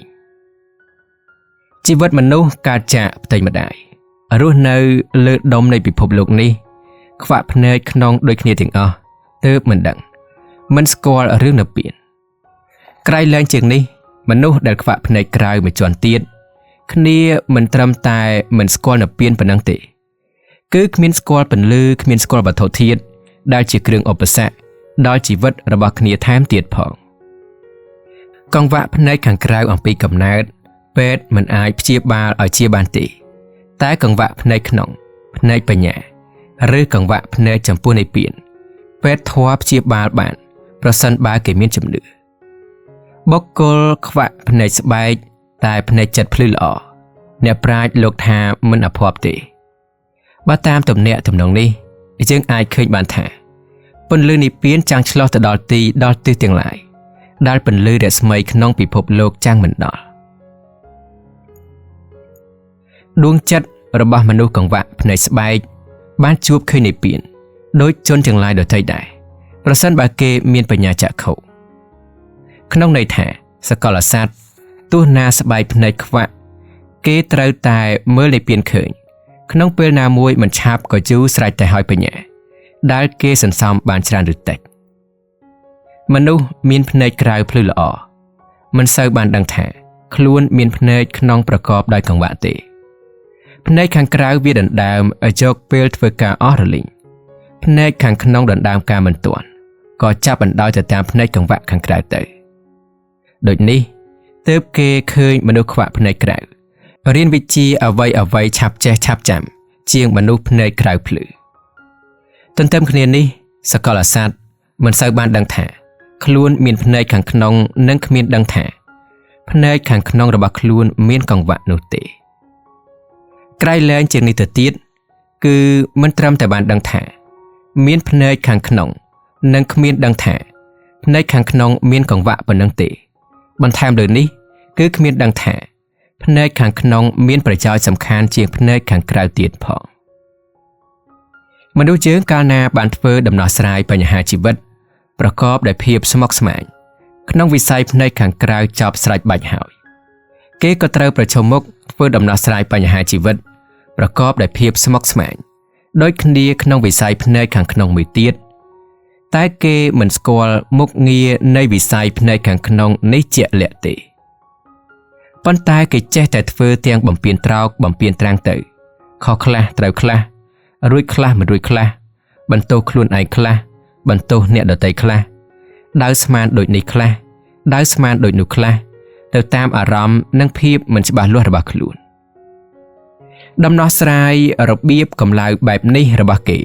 មិនអាចជួបនៅសេចក្តីសុខដ៏ពិតប្រាកដបានឡើយនេះគឺជាលទ្ធផលនៃទង្វើដំណោះស្រាយកម្លៅដំណោះស្រាយប្រាចាកហេតុផលគឺដំណោះស្រាយដែលគេធ្វើឡើងនៅលើទ្រឹស្ដីគ្មានបញ្ញាចក្ខុបើនឹងស្ដីឲ្យខ្លីលោកថាសេចក្តីសុខពិតប្រាកដកើតមិនបានមកតែពីគ្មានប្រើភ្នែកបញ្ញាក្នុងទង្វើដំណោះស្រាយហើយដែលមិនប្រើក៏មកពីមិនដឹងថាភ្នែកបញ្ញាគឺជាធាតុមួយយ៉ាងសំខាន់សម្រាប់មើលនិព្វានឬមើលភាពត្រជាក់ត្រជុំក្សេមខ្សាន្តពិតប្រាកដរបស់ជីវិតចិត្តយើងខ្វាក់ព្រោះអវិជ្ជាគឺកម្លៅឬចំហោតយ៉ាងធំមហិមារបស់យើងនឹងឯងប្រៀបបាននឹងសម្បកសុទ្ធមាន់ដែលវិចខ្ចប់កូនមាន់ដោយលលាដងគ្របពីលើសត្វដង្កូវទឹកដោយសម្បកផ្លែឈើវិចខ្ចប់សាច់ផលធាតុខាងក្នុងទាំងអស់នេះគ្មានបានដឹង គ្មានបានឃើញនៅពន្លឺទាំងឡាយមានពន្លឺដួងអាទិត្យជាដើមសូម្បីបន្តិចបន្តួចឡើយទោះណាជាចំហេះឬចំណាំងទាំងអស់នេះបានស្ថិតនៅលើខ្លួនជានិច្ចគ្រប់ពេលវេលាក៏ដោយសេចក្តីយ៉ាងណាមិញនេះចិត្តសត្វលោកដែលត្រូវអវិជ្ជាវេខ្ចប់ក៏ពុំអាចសម្ផស្សជាមួយនឹងនិព្វានបានយ៉ាងនោះដែរក្នុងកាលណាសម្បកនិងលលាទាំងឡាយត្រូវបានគេបកចេញឬកំទេចចោលក្នុងកាលនោះសត្វល្អិតក្តីកូនមាន់ក្តីពីជៈក្តីទាំងអស់គ្នាបានឃើញពន្លឺបានដឹងថាពិភពលោកមិនមែនងងឹតដោយដែលខ្លួនបានស្មានឡើយសេចក្តីនេះមានឧបមាយ៉ាងណាមិញនិព្វានក៏មានឧបមាយ៉ាងនោះដែរកាលណាចិត្តរបស់យើងបានវាយកំទេចសម្បកវេខ្ចប់ដែលមានឈ្មោះថាអវិជ្ជាតណ្ហាឧបទានលៈគ្រប់ជាន់ថ្នាក់ដោយកម្លាំងនៃការប្រតិបត្តិធម៌បានហើយកាលនោះពន្លឺនិងរសនៃនិព្វានក៏បានចូលមកសម្ផស្សជាមួយនឹងចិត្តភ្លាមដែរជាមួយគ្នានេះយើងបានឃើញយ៉ាងច្បាស់ថានិព្វានមិនមែនចិត្តមិនមែនចិត្តសឹកដែលកើតអាស្រ័យជាមួយនឹងចិត្តមិនមែនរូបធម៌មិនមែនរូបនេះមិនមែនលោកដតីមិនមែនសកលតារាមិនមែននៅក្នុងជើងមិនមែនកើតអំពីជើងគ្មានអ្វីបង្កើតគ្មានអ្វីតបតែងឡាក់គឺត្រឹមតែជារបស់ចូលមកសម្ផស្សជាមួយដួងចិត្តរបស់ជើងក្នុងពេលដែលបានប្រតិបត្តិធម៌បានសម្រេចផលកំពូលឬផលជាទីបំផុតដែលជាគុណធម៌ពិសេសសម្រាប់ភ្ជាប់វិសុទ្ធចិត្តរបស់ជើងជាមួយនឹងនិព្វានឬសម្រាប់បើកផ្លូវឲ្យនិព្វានចូលមកសម្ផស្សជាមួយនឹងវិញ្ញាណអនិច្ចទស្សនៈរបស់ជើងប៉ុណ្ណោះបងប្អូនទាំងអស់គ្នាជាទីគោរពស្ដាប់មកដល់ចំណុចនេះយើងមានសំណួរមួយទៀតសួរថាតើនិព្វានមានភាពដូចម្ដេចចម្លើយនៅក្នុងសំណួរនេះភិក្ខុធម្មបាលខៀវជុំក៏បានបកស្រាយយ៉ាងហោហែបន្តទៀតថាដោយដែលជើងបានដឹងមកហើយពំនូលទាំងឡាយមានតែផ្នែកដែលមិនមែនចំណែកដែលមែនឬដែលលក្ខណៈនៃនិព្វាននោះមិនទាន់បានមាននៅឡើយតើនិព្វាននោះគឺជាអ្វីមានលក្ខណៈយ៉ាងណាទៅមុននឹងសងចម្លើយចំពោះសំណួរនេះអ្នកធ្វើសំណេរសូមធ្វើសេចក្តីបញ្ជាក់ថាអ្នកសំណេរមិនទាន់បានជួបបានឃើញឬបានសម្រេចនិព្វាននៅឡើយទេតែសំណេរត្រឹមតែជាមនុស្សម្នាក់កំពុងសិក្សាស្រាវជ្រាវអំពីនិព្វានមានគំនិតនិព្វានមានឧត្តមគតិប្រកាន់យកការនិពន្ធការទេសការសន្ទនាអំពីនិព្វានដើម្បីដូរកំហែងរវាងពុទ្ធសាសនិកដូចគ្នានៅក្នុងការិយាល័យស្រាវជ្រាវគឺខួរនិងសាសនៈស្ថាប័នទូទៅដែលនៅលើបន្ទាត់នៃព្រះបរមពុទ្ធោវាទរបស់ព្រះមានព្រះភិក្ខអង្គអរហន្តសម្មាសម្ពុទ្ធតែប៉ុណ្ណោះនិព្វានគឺជាសភាពមួយបែបសឹងមានសេចក្តីបរិសុទ្ធជាកំពូលមានស្ថានទំនេរប្រះចាកទម្ងន់ប្រះចាកទុក្ខប្រះចាកកម្ដៅលៈពំនូលនៃសច្ចធម៌ថាភាពត្រជាក់ត្រជុំភាពក្សេមក្សាន្តភាពទូលភាពស្ងប់យ៉ាងកំពូលលៈសភាពនេះ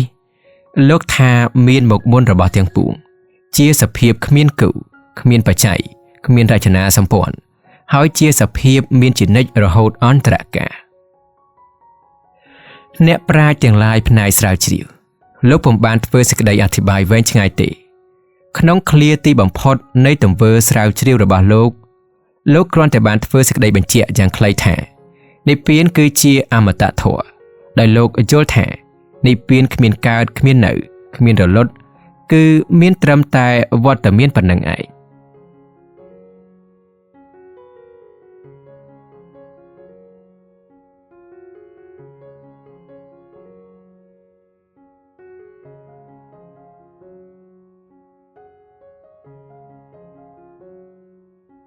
ដើម្បីជាពន្លឺនៃគំនិតក្នុងរឿងនិព្វាននេះអ្នកទាំងឡាយសូមមេត្តាពិចារណាថានៅក្នុងពិភពលោកជាងនេះមានបញ្ហា3ដែលគេកំពុងធ្វើវិភាគរកសេចក្តីពិតបញ្ហា3នោះគឺបញ្ហាអតិទេព1បញ្ហាធម្មជាតិ1បញ្ហាវិញ្ញាណ1បញ្ហាអតិទេពមាននៅក្នុងសាសនាព្រាហ្មណ៍គ្រិស្តសាសនានិងអ៊ីស្លាមសាសនាបញ្ហាធម្មជាតិមាននៅក្នុងវិស័យវិទ្យាសាស្ត្របញ្ហាវិញ្ញាណមាននៅក្នុងពុទ្ធសាសនាបញ្ហាទាំង3នេះមួយណាក៏ដូចមួយណាដែរ ដំណោះស្រាយនិងពន្លឺនៃគំនិតដែលគេបានធ្វើមកហើយសុទ្ធតែមានភាពស្មុគស្មាញឲ្យយ៉ាងអស់សង្ឃឹមក្នុងសាសនាព្រាហ្មណ៍គ្រិស្តនិងអ៊ីស្លាមគេបានសម្រេចនៅគំហើញរបស់គេថាអ្វីទាំងអស់ក្នុងពិភពលោកបានត្រូវបង្កើតឡើងដោយព្រះអាទិទេពគេមានគំហើញស្របគ្នាលើទង្វើបង្កើតតែមិនព្រមស្រោះស្រួលគ្នាទទួលស្គាល់ព្រះអាទិទេពត្រឹមតែមួយអង្គរួមគ្នាទេគឺគេបំបែកឲ្យមានព្រះអាទិទេពគ្រប់តែសាសនារៀងៗខ្លួនហើយប្រកាន់ថាព្រះអាទិទេពមានតែមួយអង្គគត់គឺសាសនាព្រាហ្មណ៍មានជំនឿថាអ្វីទាំងអស់ត្រូវបានបង្កើតឡើងដោយព្រះសិវៈគ្រឹះថាព្រះយៈហូវ៉ាអ៊ីស្លាមថាព្រះអាឡាខ្ពស់ជាងនេះទៅទៀតទាំងអស់គ្នាទោះជាចង់ដឹងថាវត្តមានក្នុងខាងដើមនិងវត្តមានក្នុងខាងចុងនៃព្រះអាទិទេពរបស់ខ្លួនក៏មិនដឹងបានខ្ពស់ជាងនេះទៅទៀតទាំងអស់គ្នាទោះជាចង់ដឹងថាវត្តមានក្នុងខាងដើមនិងវត្តមានក្នុងខាងចុងនៃព្រះអាទិទេពរបស់ខ្លួនក៏ដឹងមិនបានតែទាំងអស់គ្នាមានគំហើញស្របគ្នាថាពេលណាមួយខ្លួនស្លាប់ទៅអាត្មានអស់បាបអស់គ្រឿងសៅមងឬវិញ្ញាណបរិសុទ្ធរបស់ខ្លួននឹងបានទៅកើតរួមធាតុរួមទីរួមភពជាមួយនឹងព្រះអាទិទេពហើយរស់នៅរហូតអន្តរកាលអស់មានការវិលត្រឡប់ចំណែកពុទ្ធសាសនាមិនយល់ថាមានព្រះអាទិទេពមិនអើពើដល់វត្តមាននិងអវត្តមាននៃព្រះអាទិទេពដោយសាសនាទាំងឡាយនេះទេតែពុទ្ធសាសនាយល់ថាមានវិញ្ញាណសកលសត្វកើតរស់ដោយអាស្រ័យដំណឹករបស់វិញ្ញាណប៉ុន្តែពុទ្ធសាសនាក៏គ្មានដឹងអវត្តមាននិងអវត្តមានរបស់វិញ្ញាណក្នុងខាងដើមនិងខាងចុងឡើយនៅក្នុងបដិច្ចសមុប្បបាទធម៌ដែលសម្ដែងដោយព្រះសម្មាសម្ពុទ្ធកាលណាគេសូត្រធម៌ច្រាស់ឬគេយកន័យពីខាងចុងទៅខាងដើមគេឃើញបានយ៉ាងច្បាស់ថាជាតិជាបច្ច័យរបស់ភពជាបច្ច័យរបស់ឧបទានជាបច្ច័យរបស់តណ្ហាជាបច្ច័យរបស់វេទនាជាបច្ច័យរបស់ភាសៈជាបច្ច័យរបស់អាយតនៈជាបច្ច័យរបស់នាមរូបជាបច្ច័យរបស់វិញ្ញាណជាបច្ច័យរបស់សង្ខារជាបច្ច័យរបស់អវិជ្ជាបើតាមន័យនេះវិញ្ញាណដែលដើរតួដឹកនាំយ៉ាងចេញមុខនៅអង្គបដិច្ចសមុប្បាទដែលប្រៀបបាននឹងព្រះអាទិទេពនោះក៏គ្មាននរណាអាចដឹងថាវិញ្ញាណមានមកតាំងពីកាលណាព្រោះបដិច្ចសមុប្បបាទសំណូមបណ្ដោយក៏ចាប់អំពីអវិជ្ជាសំណូមច្រាស់ក៏មកទល់ត្រឹមអវិជ្ជាដូចគ្នាគំនិតខាងវិទ្យាសាស្ត្រថាអ្វីទាំងអស់នៅក្នុងសកលពិភពកើតឯងមានឯងនៅឯងតាមធម្មតានៃសភាពរបស់ធម្មជាតិក្នុងន័យថាគ្មានអ្នកបង្កើតតែក៏មិនបានដឹងថាវត្ថុធម្មជាតិឬតួធម្មជាតិកើតមកពីកាលណានៅបានប៉ុន្មានរយៈកាលទៅមុខទៀតមានការអស់ទៅក្នុងទីបំផុតនៃកាលមួយឬនៅបែបនេះរហូតជាអន្តរកាលអ្នកសរសេរមានទស្សនៈថារបស់ទាំងឡាយដែលមានឈ្មោះថាវិញ្ញាណដែលមាននិយាយក្នុងបដិច្ចសមុប្បបាទនៃពុទ្ធសាសនាក្តីដែលមានឈ្មោះថាអាទិទេពក្នុងសាសនាទាំងឡាយមានសាសនាព្រាហ្មណ៍ជាដើមក្តីដែលមានឈ្មោះថាធម្មជាតិតាមគំនិតវិទ្យាសាស្ត្រក្តីមិនមែនជាអមតៈធម៌ទេតែនិព្វានដែលរកឃើញដោយព្រះសមណគោតមបរមគ្រូគឺជាអមតៈធម៌ព្រោះនិព្វានជាអសង្ខតធាតុគ្មានប្រព័ន្ធករណីគ្មានរចនាសម្ព័ន្ធជាមួយនឹងអ្វីដែលពុទ្ធសាសនាហៅថាបច្ច័យនៃកំណើតចិត្តរបស់មនុស្សយើងក្នុងទីបំផុតនឹងត្រូវបានជួបអមតៈធម៌នេះយ៉ាងពិតប្រាកដតែចិត្តក៏មិនមែនជាអមតៈធម៌ឡើយនិព្វានត្រឹមតែជារបស់មួយសម្រាប់ទទួលឲ្យចិត្តជួបកាលណាចិត្តបានជួបចិត្តក៏បានភាពត្រជាក់ត្រជុំក្សេមខ្សាន្តយ៉ាងកំពូលយ៉ាងចម្លែកអស្ចារ្យដែលចិត្តមិនធ្លាប់មានពីមុនមកមនុស្សនឿយណាយទុក្ខគួរខំព្យាយាមបំពេញបារមីធម៌ដើម្បីបានសម្រេចនិព្វានមុនថ្ងៃដែលខ្លួនត្រូវស្លាប់កាលណាយើងចេះតែបណ្ដាច់បណ្ដោយឲ្យចិត្តត្រាច់រង្គត់លើផ្លូវងងឹតនៅក្នុងក្របខ័ណ្ឌនៃកង្វះភ្នែកក្នុងពោលគឺបញ្ហានោះ ជីវិតអន្ទោលរបស់យើងមកតែនឹងចេះតែមានដដែលគ្មានចប់គ្មានអស់ហើយសង្សារវដ្តរបស់យើងចេះតែសែនវែងសែនឆ្ងាយគ្មានត្រើយគ្មានទីបំផុតព្រោះតែសេចក្តីធ្វេសប្រហែសរបស់យើងកាលបើកភ្នែកមើលឃើញពន្លឺនៃនិព្វានជាកំពូលនៃសេចក្តីរំលត់ទុក្ខជាកំពូលនៃសេចក្តីប្រាថ្នាគ្រប់បែបយ៉ាងជាទីផុតរលត់នៃសេចក្តីសង្ស័យក្នុងរបស់ដែលយើងចង់ដឹងចង់ស្គាល់ជាកំពូលនៃសេចក្តីចេះដឹងរបស់ជីវិតក្នុងសកលលោកគ្រប់កាលគ្រប់សម័យគឺជាជោគជ័យកំពូលនៃជីវិតរបស់សត្វទាំងឡាយប៉ុន្តែជាការសម្ដែងឲ្យយើងបានឃើញខ្លះហើយថានិព្វានគឺជាចំណុចទិសដៅចុងក្រោយបំផុតរបស់សកលជីវិតគឺជាដំណាក់កាលក្រោយបង្អស់នៃបារមីធម៌របស់យើងនឹងឯងប្រសិនបើមានអ្នកធ្វើសំណួរថានិព្វានគឺជាអ្វីមានលក្ខណៈដូចម្ដេចនៅទីណាអ្នកសរសេរនឹងឲ្យចម្លើយដោយពោលមកហើយនឹងចេះតែឲ្យចម្លើយបែបនេះតទៅទៀតបើកាលណាសំណួរយ៉ាងនេះមិនទាន់ត្រូវបានគេបញ្ចប់សកលមនុស្សត្រូវបានទៅដល់និព្វានមនុស្សរាល់រូបត្រូវបានសម្រេចនិព្វានក្នុងពេលណាមួយមិនឆាប់ក៏យូរទោះជាបច្ចុប្បន្នកាលនេះឋានៈនៃខ្លួនគេជាមនុស្សល្ងង់ឬឆ្លៀវឆ្លាតក៏ដោយសត្វតាក្នុងសកលលោកត្រូវតែចប់ដំណើរអន្ទោលរបស់ជីវិតគឺបានសម្រេចនិព្វានក្នុងជាតិណាមួយដែលភ្នែកខាងក្នុងរបស់គេបានអស់កង្វះព្រោះដំណើរសត្វតាតែងតែមានទីបំផុតនៃសង្សារវដ្តដូចគ្នាខុសគ្នាតែខ្លះយូរខ្លះឆាប់ប៉ុណ្ណោះក្នុងន័យថាមនុស្សម្នាក់ត្រូវបានធម្មជាតិថ្នាក់ខ្ពស់ប្រយិតប្រទាញទៅរកទីបញ្ចប់ទីអស់ហើយរឿយក្នុងទីបំផុតគេក៏ត្រូវបានដល់ត្រើយរបស់ភពទាំងអស់អ្នកណាមានទម្ងន់កិលេសច្រើនត្រូវបានសម្រេចនិព្វានយូរអ្នកណាមានទម្ងន់កិលេសតិចត្រូវបានសម្រេចនិព្វានឆាប់ដូចនេះព្រោះអ្វីព្រោះកិលេសជាទម្ងន់របស់ចិត្តវិញ្ញាណដូចគ្នានឹងសម្ភារៈជាទម្ងន់របស់រូបកាយដែរតាមច្បាប់នៃការវិវត្តខាងវិទ្យាសាស្ត្រសម័យបច្ចុប្បន្នទោះវិទ្យាសាស្ត្រទូទៅក្តីលទ្ធិដាវិនក្តីទ្រឹស្ដីពុទ្ធសាសនាខាងវិស័យវិទ្យាសាស្ត្រគឺច្បាប់នៃបច្ច័យ24និងបរិច្ចាសមុប្បាតក្តីគេសង្កេតឃើញថាសកលលោកនេះមានដំណើរវិវត្តសន្សឹមពីថ្នាក់ទាបទៅកាន់ថ្នាក់ខ្ពស់បើមិនរូបធម៌សម្ភារៈក៏ខាងអរូបធម៌ចិត្តគ្មានឈប់ឈរគ្មានគោកគាំងដល់ម្ដងណាឡើយស្រេចហើយតែយុគសម័យនោះពិភពលោកឲ្យតម្លៃខ្ពស់ដល់ចិត្តឬឲ្យតម្លៃខ្ពស់ដល់រូបតែប៉ុណ្ណោះនេះបញ្ជាក់ឲ្យឃើញថាសញ្ជាតិញាណមនុស្សនិងវត្ថុធាតុខាងក្រៅពិតជាបានប្រទង់ប្រទាញមនុស្សឲ្យលុះចូលទៅក្នុងផ្លូវល្អបន្តិចម្ដងព្រោះតណ្ហាដែលមាននៅក្នុងព្រលឹងសត្វទូទៅវាត្រូវការសេចក្តីល្អតាមធម្មតារបស់វាសម័យណាសត្វតានាំគ្នាធ្ងន់ចិត្តខាងរូបវឌ្ឍនភាពរបស់សម្ភារៈ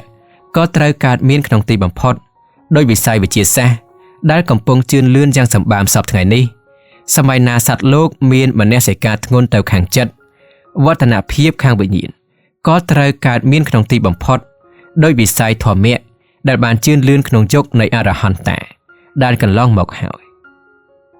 តែទោះជាមិនដេចម្ដាក្តីសត្វលោកមិនមែនចេះតែផ្កាប់គំនិតនឹងរូបធម៌ស្រវឹងរូបធម៌រហូតទេរយៈកាលចេះតែកន្លងទៅរឿយមិនយូរមិនឆាប់គេក៏ត្រឡប់មានស្មារតីភ្ញាក់រលឹកកើតមានគំនិតនឿយណាយរៀងចាលចំពោះធម៌នាំគ្នាវិលមករកចិត្តនៅក្នុងក្របខ័ណ្ឌធ្វើដំណោះស្រាយបញ្ហាវិញ្ញាណពេលនេះឯងហើយដែលមានសត្វពួកមួយបានរួចផុតចាកលោកគ្រប់ពេលដែលពិភពលោកបានវិលមកដល់ចំណុចច្រករិស័យនេះ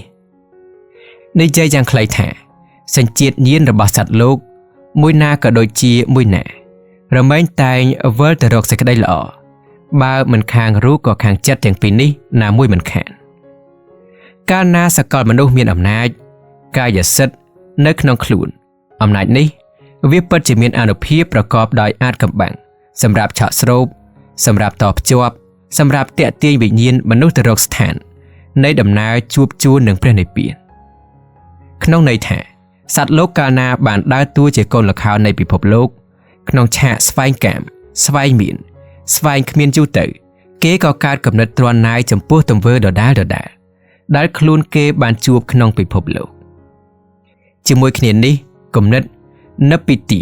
ក៏កើតមានឡើងក្នុងថ្ងៃណាមួយបន្ទាប់មកគំនិតឧបទានរបស់គេ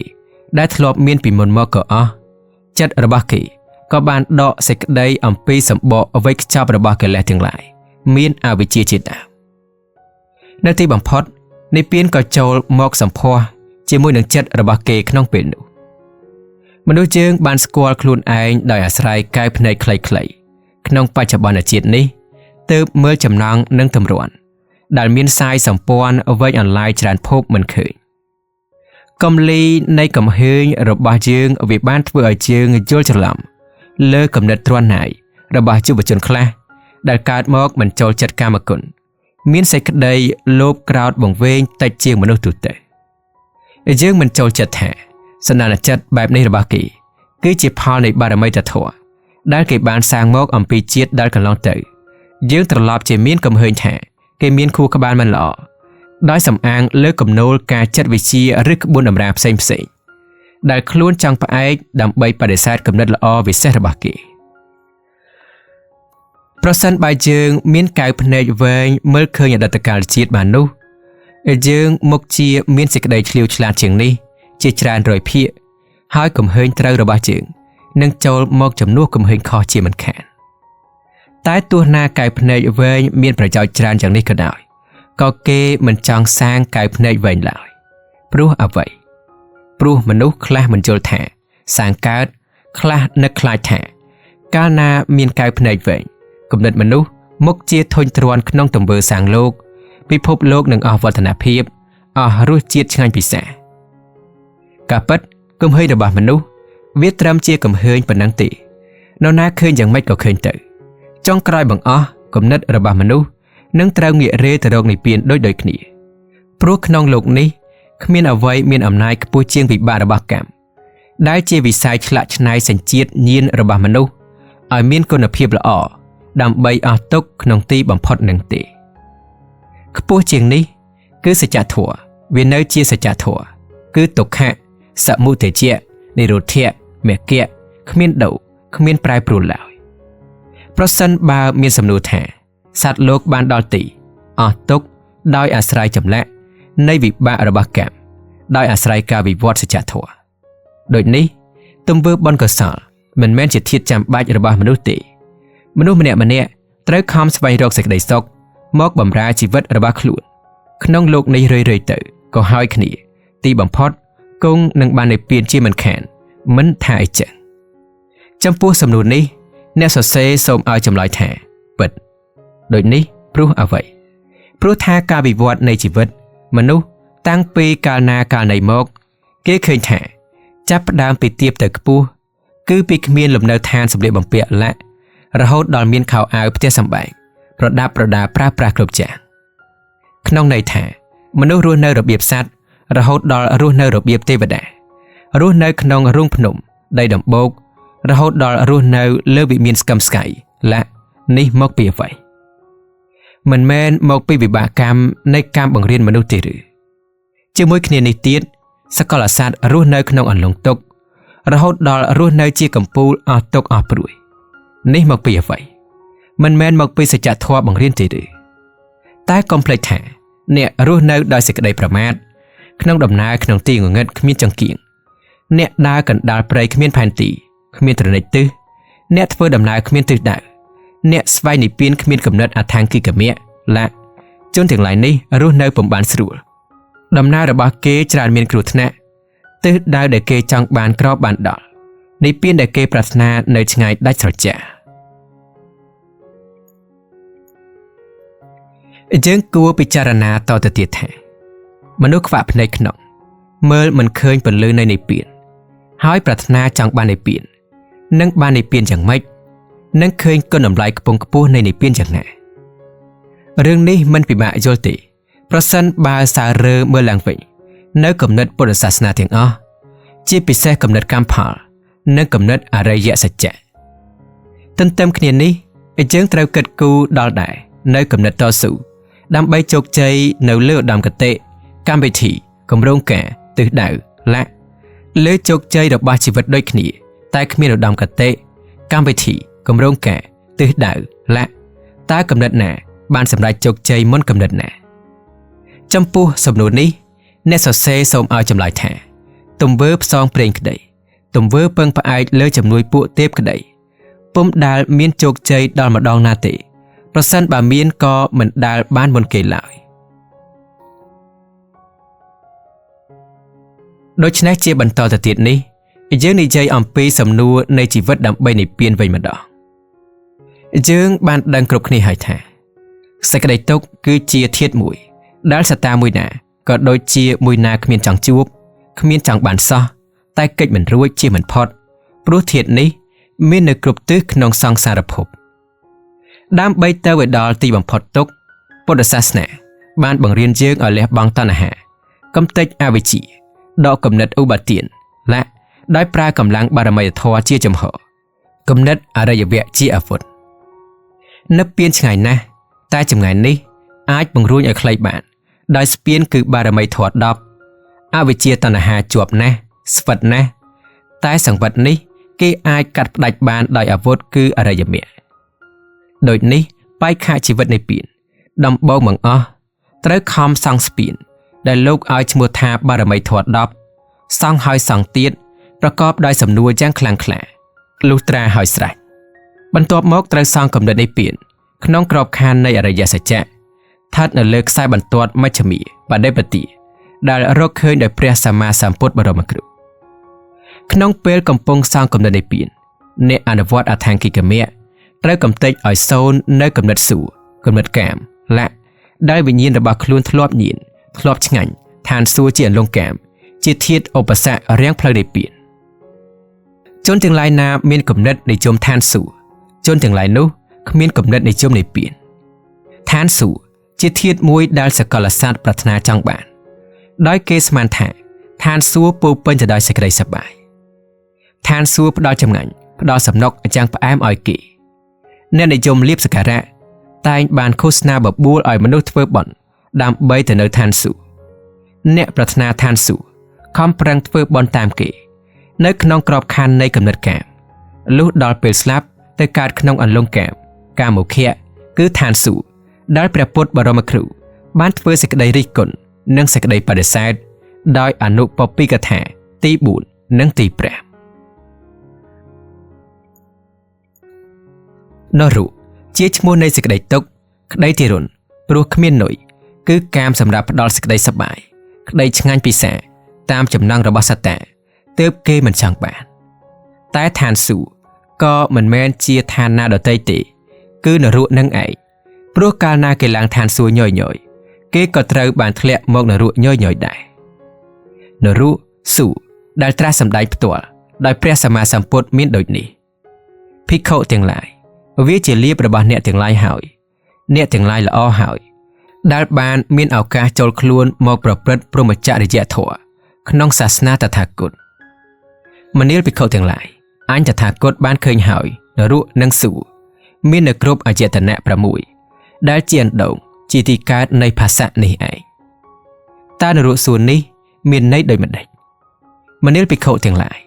នៅក្នុងពេលណាដែលអយតនៈខាងក្នុង6បានជួបប្រទះរូបសម្លេងក្លិនរសផបស័កធម្មអារម្មណ៍ជាទីប្រាថ្នាជាទីពេញចិត្តក្នុងពេលនោះចិត្តសោយអារម្មណ៍ជាសុខជាសួគ៌ពាក្យថានរកក្នុងព្រះត្រៃបិដកឃើញមានពាក្យពីរម៉ាត់គឺនិរជៈ1នរក1និរជៈប្រែថាភូមិឬជាន់គ្មានក្តីសុខគ្មានក្តីចម្រើនគឺមកពីពាក្យថានិរៈនិងអជៈនិរៈស្មើនឹងគ្មានអជៈក្តីសុខចម្រើនដូច្នេះនរកប្រែថារណ្ដៅឬអន្លង់បានដល់រណ្ដៅទុក្ខឬអន្លង់ទុក្ខដោយឡែកពាក្យថាសួគ៌ប្រែថាភូមិឬជាន់ដែលមានអារម្មណ៍ល្អប្រពៃឬដែលលឹះលន់ដោយអារម្មណ៍ល្អប្រសើរពុទ្ធភាសិតនេះបញ្ជាក់ឲ្យឃើញថានរកនិងសួគ៌មាននៅក្នុងខ្លួនឬក្នុងចិត្តមនុស្សយើងនេះឯងជីវិតមនុស្សម្នាក់ៗក្នុងបច្ចុប្បន្ននេះអាចប្រព្រឹត្តទៅបានទាំងនរកទាំងសួគ៌ពិភពលោកយើងនេះក៏អាចប្រព្រឹត្តទៅបានទាំងនរកទាំងសួគ៌ក្នុងពេលណាអចេតនៈប៉ះពាល់ត្រូវអារម្មណ៍ផ្សេងបើចិត្តសោយអារម្មណ៍ជាទុក្ខជាក្តៅក្នុងពេលនោះហើយហៅថាធ្លាក់នរកទាំងរស់ គឺធ្លាក់ចុះក្នុងរណ្ដៅនៃសេចក្តីទុក្ខក្តីទុក្ខធំនៅរស់ក៏ធំក្តីទុក្ខតិចនៅរស់ក៏តូចក្នុងពេលណាចិត្តសោយអារម្មណ៍ជាសុខជាសប្បាយរីករាយហៅថាឡើងឋានសួគ៌គឺឡើងវិមានសុខាល័យទាំងរស់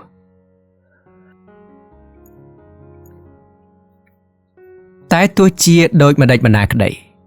ឲ្យយើងកុំត្រូវភ្លេចឲ្យសោះថាក្នុងអរិយសច្ចធម៌លោកគ្មានបាននិយាយថាក្តីសុខគឺជាភាពមួយដែលសកលសត្វត្រូវជួបក្នុងសកលលោកឬក្នុងត្រៃភពដល់ម្ដងណាឡើយភាសាសុខគឺជាភាសារបស់មនុស្សធម្មតាឬភាសាលោកមិនមែនជាភាសារបស់ព្រះអរហន្តឬនិព្វានទេព្រោះអ្វីព្រោះព្រះសម្មាសម្ពុទ្ធបរមគ្រូបានប្រើពាក្យថាសច្ចៈជាស្រេចទៅហើយនៅលើបទថាទុក្ខសច្ចៈសមុទយសច្ចៈនិរោធសច្ចៈមគ្គសច្ចៈបានន័យថាទុក្ខជាសភាពពិតមិនអាចคลายទៅជាសុខបានទេមនុស្សយើងនឹងចុះនរកឬឡើងសួគ៌ស្រេចហើយតែអំពើចិត្តអាក្រក់គឺចិត្តធ្លាក់ចុះក្នុងអន្លង់លោភៈទោសៈមោហៈឬចិត្តគ្មានអប់រំដោយទង្វើល្អចិត្តប្រភេទនេះត្រូវធ្លាក់នរកក្នុងលោកនេះផងក្នុងលោកដទៃផងចិត្តល្អគឺចិត្តដែលបានអប់រំដោយធម៌លុះត្រាមានផ្នត់គំនិតល្អពំនូលថ្លៃថ្នូរទង្វើត្រឹមត្រូវចិត្តប្រភេទនេះត្រូវបានឡើងសួគ៌ក្នុងលោកនេះផងក្នុងលោកដទៃផងអាស្រ័យហេតុដូចនេះហើយទើបព្រះបរមលោកនាថបានមានពំនូលថាព្រះសោតាបានជាបុគ្គលមានរូបអស់ហើយមានទ្វារនៃអបាយភូមិបិទចិត្តហើយមានចិត្តខ្ពស់លើសមនុស្សធម្មតាគ្រប់ពេលវេលាព្រះសោតាបានបុគ្គលទោះណាជាលោកនៅមានកិលេសខ្លះក៏លោកលែងធ្លាក់នរកហើយព្រោះចិត្តរបស់លោកសន្សឹមខ្ពស់ឡើងតាមលំដាប់ចំណែកមនុស្សមានចិត្តទាបមានពេលខ្លះធ្លាក់នរកពេលខ្លះឡើងសួគ៌ស្រេចហើយតែអារម្មណ៍អាក្រក់ល្អអូសទាញតែប៉ុណ្ណោះដូច្នេះតើនរកគឺជាអ្វីសំណួរនេះមានអ្នកឲ្យចម្លើយច្រើនបែបច្រើនយ៉ាងផ្សេងគ្នាអ្នកខ្លះថាទុក្ខខ្លះថាហិនហោចលាក់តែក្នុងអតីតបរិយាយសូត្រដែលត្រាស់ដោយព្រះសម្មាសម្ពុទ្ធមានដូចនេះមនាលភិក្ខុទាំងឡាយភ្នែកត្រចៀកច្រមុះអណ្ដាតកាយចិត្តជាធាតុត្រូវភ្លើងឆេះរឿយអ្វីជាភ្លើងរាគៈទោសៈមោហៈឯយើងពោលថាជាភ្លើងជាតិជរិមរណៈសោកបរិតិរៈទុក្ខៈទោមនស្សឧបាយសៈក៏យើងពោលថាភ្លើងដែរពុទ្ធភាសិតនេះបានបញ្ជាក់ឲ្យយើងឃើញថានរកមាននៅក្នុងជីវិតរបស់យើងសពថ្ងៃនេះភ្លើងនរកមាននៅក្នុងចិត្តរបស់យើងសូមពិចារណាលើពុទ្ធភាសិតខាងក្រោមនេះហើយធ្វើចំណូលចិត្តដោយខ្លួនឯងមិនមានភ្លើងណាមានកម្ដៅស្មើដោយភ្លើងរាគៈណដ្ឋិរាគៈសមុអគិពុំមានពំនិតណាមានពឹសស្មើដោយទោសៈណដ្ឋិទោសោសមុគហោមិនមានជាលណាមានជំនាប់ស្មើដោយមោហៈណដ្ឋិមោហៈសមៈជាលៈមិនមានស្ទឹងណាមានលំហូរស្មើដោយតណ្ហាណដ្ឋិតណ្ហាសមានតិជាមួយគ្នានេះសូមមិត្តអ្នកស្ដាប់មេត្តាសាររើពិនិត្យឡើងវិញនៅពុទ្ធភាសិតដែលស្ដីអំពីភ្លើងទាំង3ក្នុងបណ្ដាលភ្លើងទាំង7គឺរាគកិទោសកិមោហកិតើពុទ្ធភាសិតនេះបានប្រាប់យើងថារាគៈទោសៈមោហៈជាភ្លើងមែនទេបើមែនយើងត្រូវមានជំនឿប្រកបដោយសេចក្តីក្លាហាននៅក្នុងក្របខ័ណ្ឌនៃការបកស្រាយបំណងនៃព្រះពុទ្ធបរមគ្រូលើភ្លើង3ថាព្រះអង្គប្រកាសជាចង់មានព្រះតម្រាស់ថាគ្មានភ្លើងឯណាមានកម្ដៅស្មើដោយភ្លើងរាគៈទោសៈមោហៈឡើយទោះជាភ្លើងនរកក៏ដោយគឺថាព្រះបរមសាស្ត្រាចារ្យព្រះអង្គពិតជាត្រូវការប្រើពាក្យថាសមុ នៅក្នុងចន្លោះនៃឈ្មោះកិលេសនិងឈ្មោះភ្លើងដែលមានណដ្ឋិនៅខាងដើមសម្រាប់ជារូបពាក្យថាណដ្ឋិរាគៈសមុអគិណដ្ឋិទោសៈសមុអគិណដ្ឋិមោហៈសមុអគិដោយពាក្យថាណដ្ឋិរាគៈសមុអគិដែលមានក្នុងទីដតីដោយបានធ្វើសំណេរមកហើយក្នុងខាងដើមនោះដែរ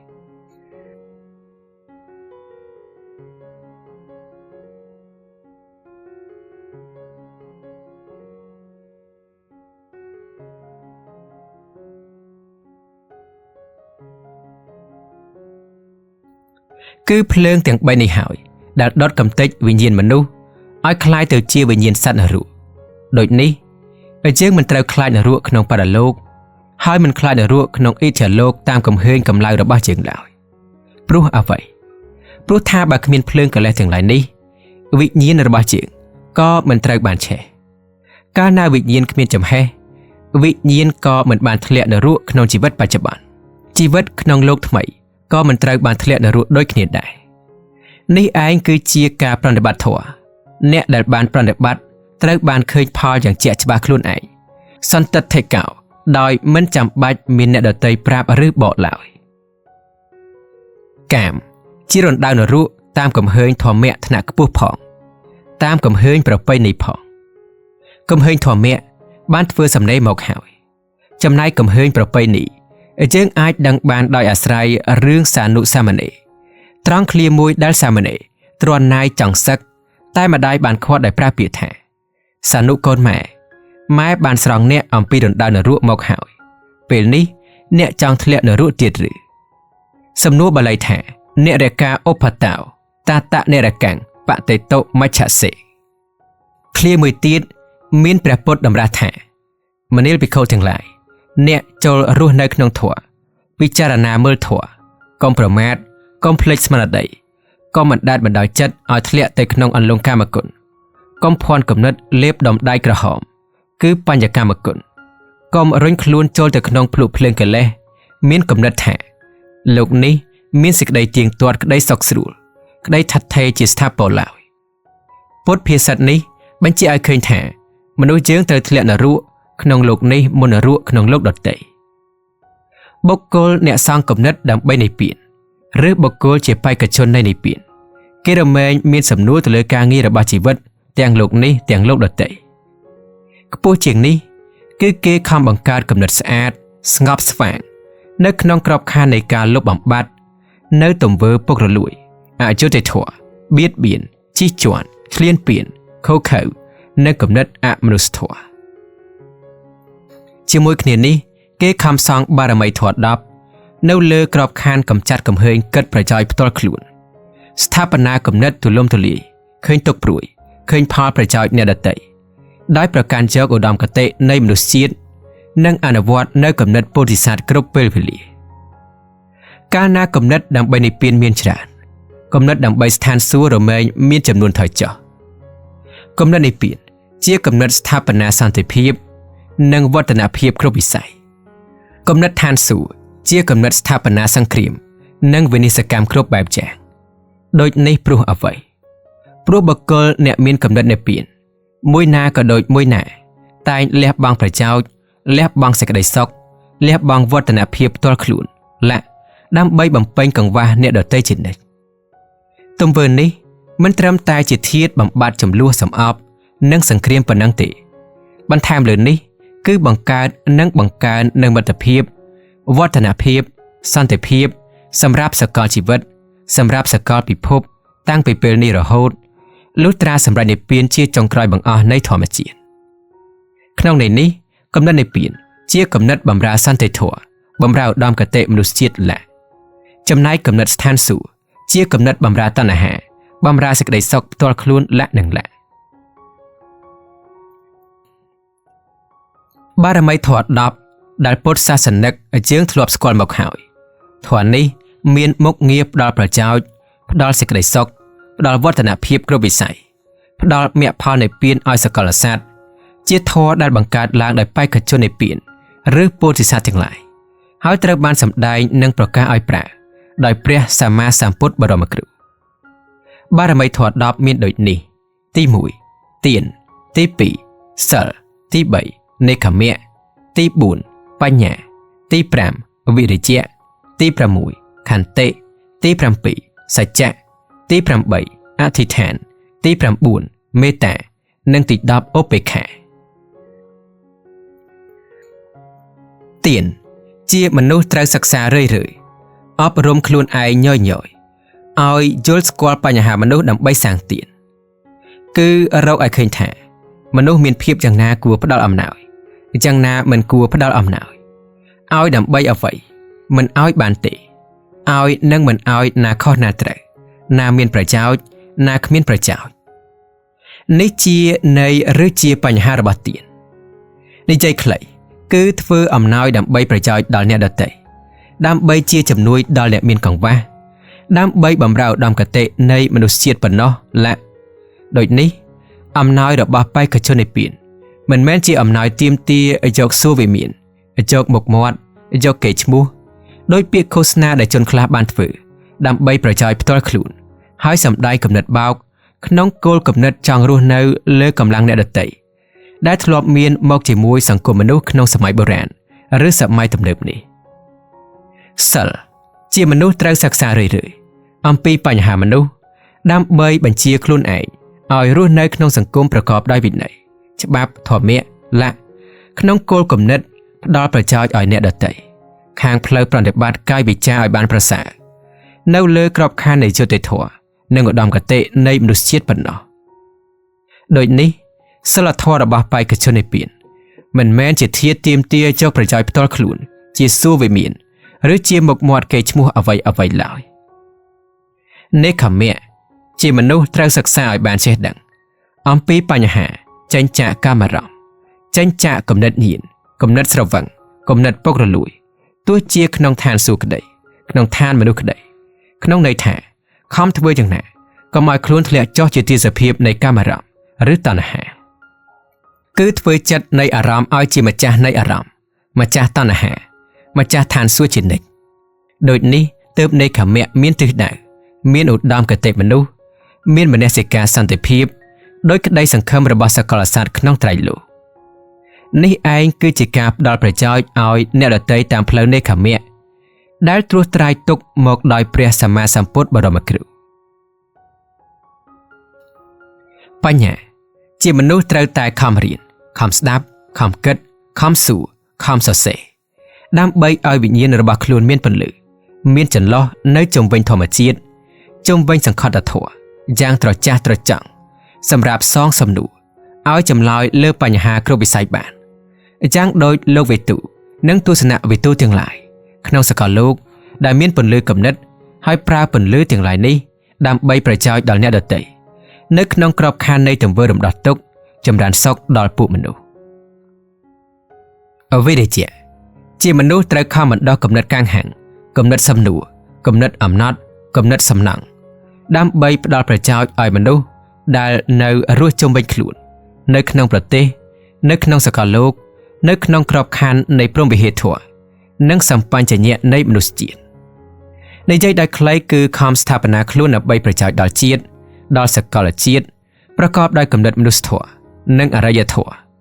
ដែលបង្កើតឡើងដោយអំបូរពុទ្ធគោខន្តិជាមនុស្សត្រូវខំរៀនអត់រៀនធន់រៀនស៊ូរៀនទ្រាំរៀនប្រយុទ្ធនឹងគំនិតពុករលួយគំនិតអយុត្តិធម៌គំនិតជិះជាន់គំនិតឃើញប្រយោជន៍ផ្ទាល់ខ្លួនក្នុងន័យថាខំអត់ទ្រាំយ៉ាងបដូរផ្ដាច់ដើម្បីស្ថាបនាខ្លួនលើបន្ទាត់នៃឧត្តមគតិផ្ដល់ប្រយោជន៍ឲ្យអ្នកដទៃប្រកបដោយគំនិតសន្តិភាពនិងកំហើញព្រហ្មវិហារធម៌សច្ចៈជាមនុស្សត្រូវខំរៀនឲ្យចេះដឹងឲ្យយល់ស្គាល់នៅសច្ចធម៌ហើយខំបណ្ដោះនៅសច្ចធម៌ឲ្យកើតមាននៅក្នុងវិញ្ញាណរបស់ខ្លួនទាំងវចីសច្ចៈសមិទ្ធិសច្ចៈសភាវៈសច្ចៈបរមត្ថសច្ចៈអរិយសច្ចៈនិងនិព្វានសច្ចៈគឺខំប្រឹងធ្វើយ៉ាងណាលុះត្រាខ្លួនមានសច្ចធម៌ជាពិសេសសច្ចធម៌ចំពោះខ្លួនចំពោះមនុស្សដទៃ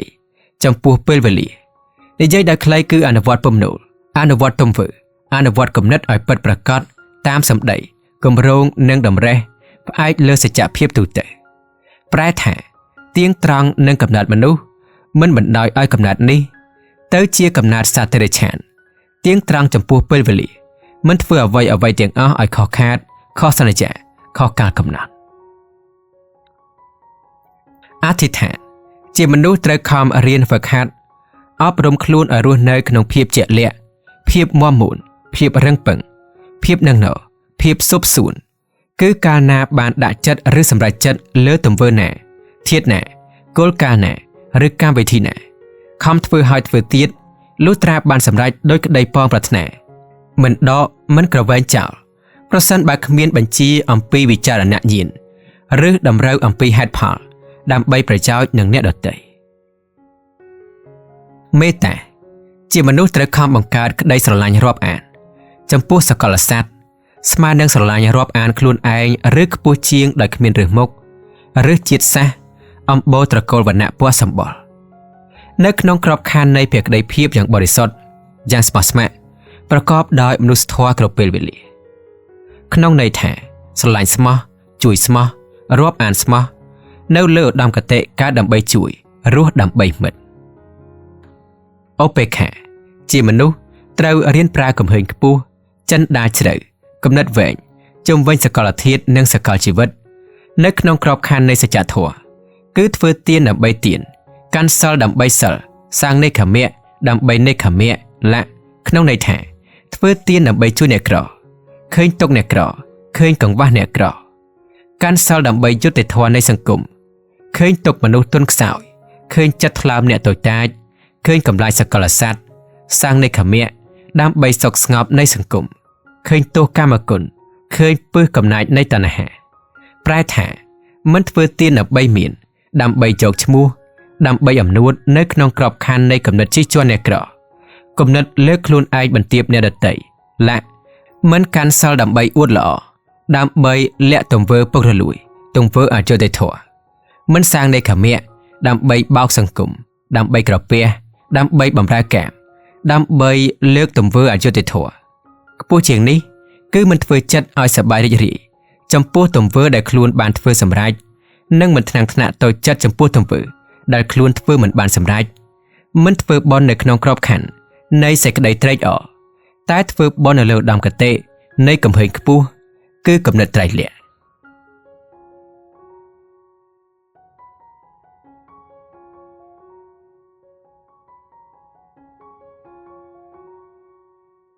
យើងបានស្គាល់នរៈដែលកើតឡើងក្នុងចិត្តឬនរៈជាធម្មមេធិដ្ឋានដែលសម្ដែងដោយព្រះសម្មាសម្ពុទ្ធត្រង់ចំណុចថារាគកិទោសកិមោហកិហើយទន្ទឹមគ្នានេះយើងត្រូវស្គាល់នរៈជាបុគ្គលាធិដ្ឋានដែលកើតលើរូបកាយនៃមនុស្សក្នុងជីវិតសពថ្ងៃដែលឲ្យឈ្មោះដោយព្រះសម្មាសម្ពុទ្ធថាមនុស្សនិរយកោជាមនុស្សនរៈបានដល់មនុស្សដែលរស់នៅក្រោមទង្វើគៀបសង្កត់ទង្វើទារុណទាំងឡាយមានទាត់ធៈចក្រជាដើមឬគ្រឿងឧបករណ៍ស្ថាបនាតុកទាំងឡាយមានងងើកភ្លើងទឹកក្តៅរំពាត់ដំបងដាវលំពេងគុកច្រវាក់ជាដើមកាលណាយើងស្គាល់នរៈជាធម្មមេធិដ្ឋាននិងនរៈជាបុគ្គលាធិដ្ឋានក្នុងโลกនេះហើយយើងមិនអាចនឹងមិនស្គាល់ឬមិនយល់នៅនរៈដែលយើងត្រូវបានជួបប្រទះក្នុងโลกដទៃឡើយដូចនេះព្រោះអ្វីព្រោះនរៈជាធម្មមេធិដ្ឋានឬនរៈក្នុងចិត្តកើតមានឡើងដោយអាស្រ័យភ្លើងរាគៈទោសៈមោហៈនរៈជាបុគ្គលាធិដ្ឋានឬនរៈលើរូបកាយកើតមានឡើងដោយអាស្រ័យចិត្តនរៈ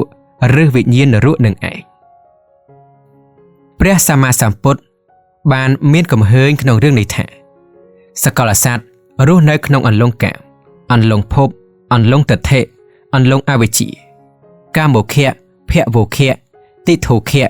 វិជោខៈជាមួយគ្នានេះព្រះអង្គមានកំហែងថាបារមីធម៌10ជាស្ពានឆ្លងចាក់អន្លង់ទាំងឡាយទៅកាន់ត្រើយអស់ទុក្ខគឺនិព្វានខ្ពស់ជាងនេះព្រះសម្មាសម្ពុទ្ធបានមានកំហែងថាទុក្ខជាផលរបស់សមុទ័យឬតណ្ហានិរោធជាផលរបស់មគ្គឬមជ្ឈមាបដិបទាព្រះកំហែងនេះបញ្ជាក់ឲ្យដឹងថាសកលពិភពស្ថិតនៅក្នុងភាពលំបាកលំបិនភាពក្តៅក្រហាយមិនមែនស្ថិតនៅក្នុងភាពស្រកស្រួលភាពត្រជាក់ត្រជុំឡើយលំបាកខ្លាំងព្រះសម្មាសម្ពុទ្ធប្រើភាសាថាទុក្ខលំបាកស្រាលប្រើភាសាថាសុខដែលយើងធ្លាប់ស្គាល់តាមភាសាមនុស្សថាទុក្ខធ្ងន់ទុក្ខស្រាលឬទុក្ខធំទុក្ខតូចព្រោះទុក្ខប្រែថាអត់បានយ៉ាងលំបាកឬអត់បានយ៉ាងតឹងសុខប្រែថាអត់បានយ៉ាងធូរឬអត់បានយ៉ាងងាយប្រសិនបើមនុស្សយើងមានឧត្តមគតិយ៉ាងឧត្តមគតិនៃពោធិសត្វឬបេក្ខជននៃនិព្វាននោះសកលជីវិតនឹងមានភាពសន្តិភាពសម្បូរសប្បាយទន្ទឹមគ្នានេះ ពិភពលោកដែលកំពុងត្រូវឆេះដោយភ្លើងសង្គ្រាមនឹងត្រូវបានក្លាយជាពិភពនៃអរិយមេត្រីព្រះសិអាមេត្រីជាទីគួរឲ្យចង់រស់នៅចង់ឃើញនៅក្នុងក្របខ័ណ្ឌនៃសេចក្តីអល់ឡោះអាឡៃបើមិនច្រើនក៏តិចដែរ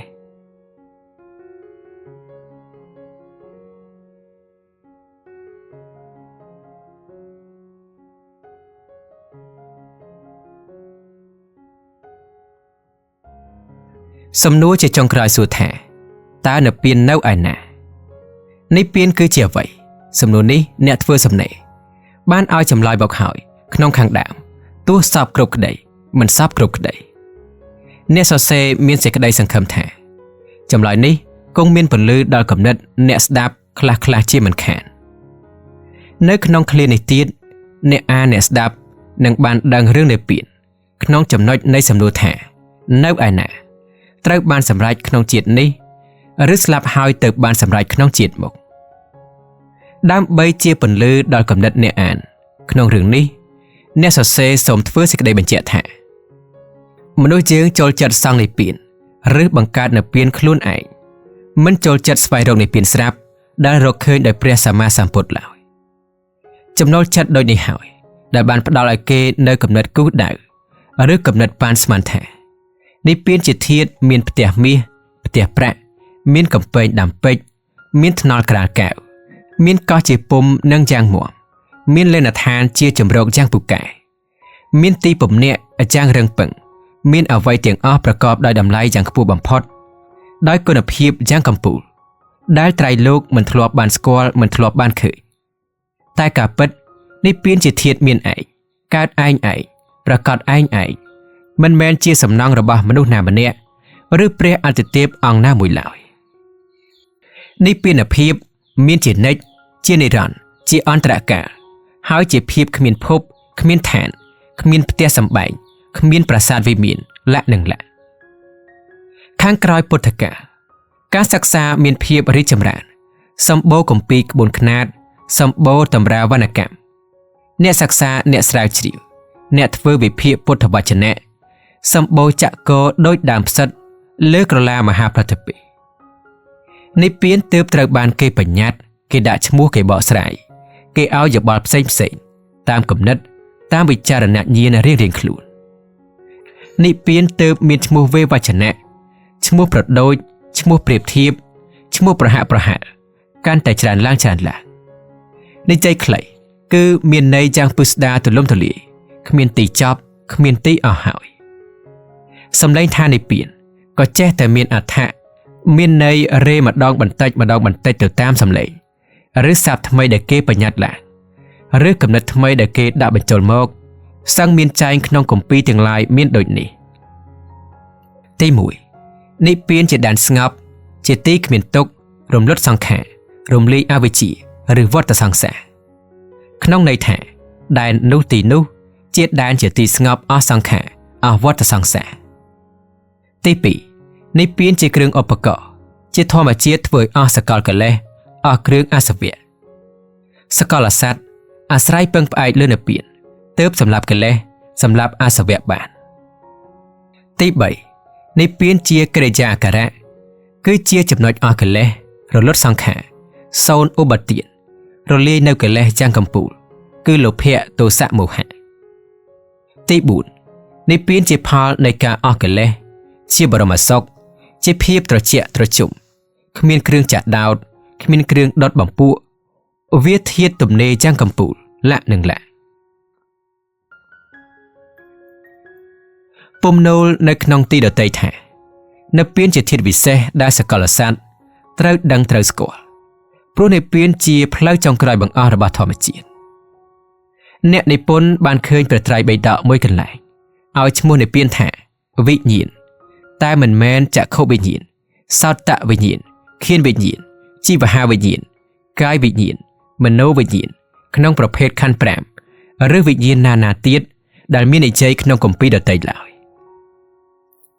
ពាក្យថាវិញ្ញាណក្នុងទីនេះលោកឲ្យប្រែឲ្យប្រកាន់យកសេចក្តីថានិព្វានគឺជាធាតុមួយដែលសកលសត្វត្រូវស្គាល់ត្រូវដឹងត្រូវឃើញច្បាស់ដោយអាស្រ័យវិញ្ញាណបើគ្មានវិញ្ញាណដើរតួឬគ្មានវិញ្ញាណជាប្រធានក្នុងរឿងនេះ ពុំណូលថានិព្វានក៏គ្មានដែរបានន័យថារបស់ដែលសកលសត្វត្រូវដឹងក្នុងទីបំផុតឬដំណឹងដែលសកលសត្វត្រូវដឹងត្រូវឃើញជាចុងក្រោយបង្អស់អំពីធម្មជាតិនោះគឺនិព្វាននឹងឯងដូចនេះទើបលោកយកវិញ្ញាណធ្វើជាឈ្មោះនៃនិព្វានព្រោះនិព្វាន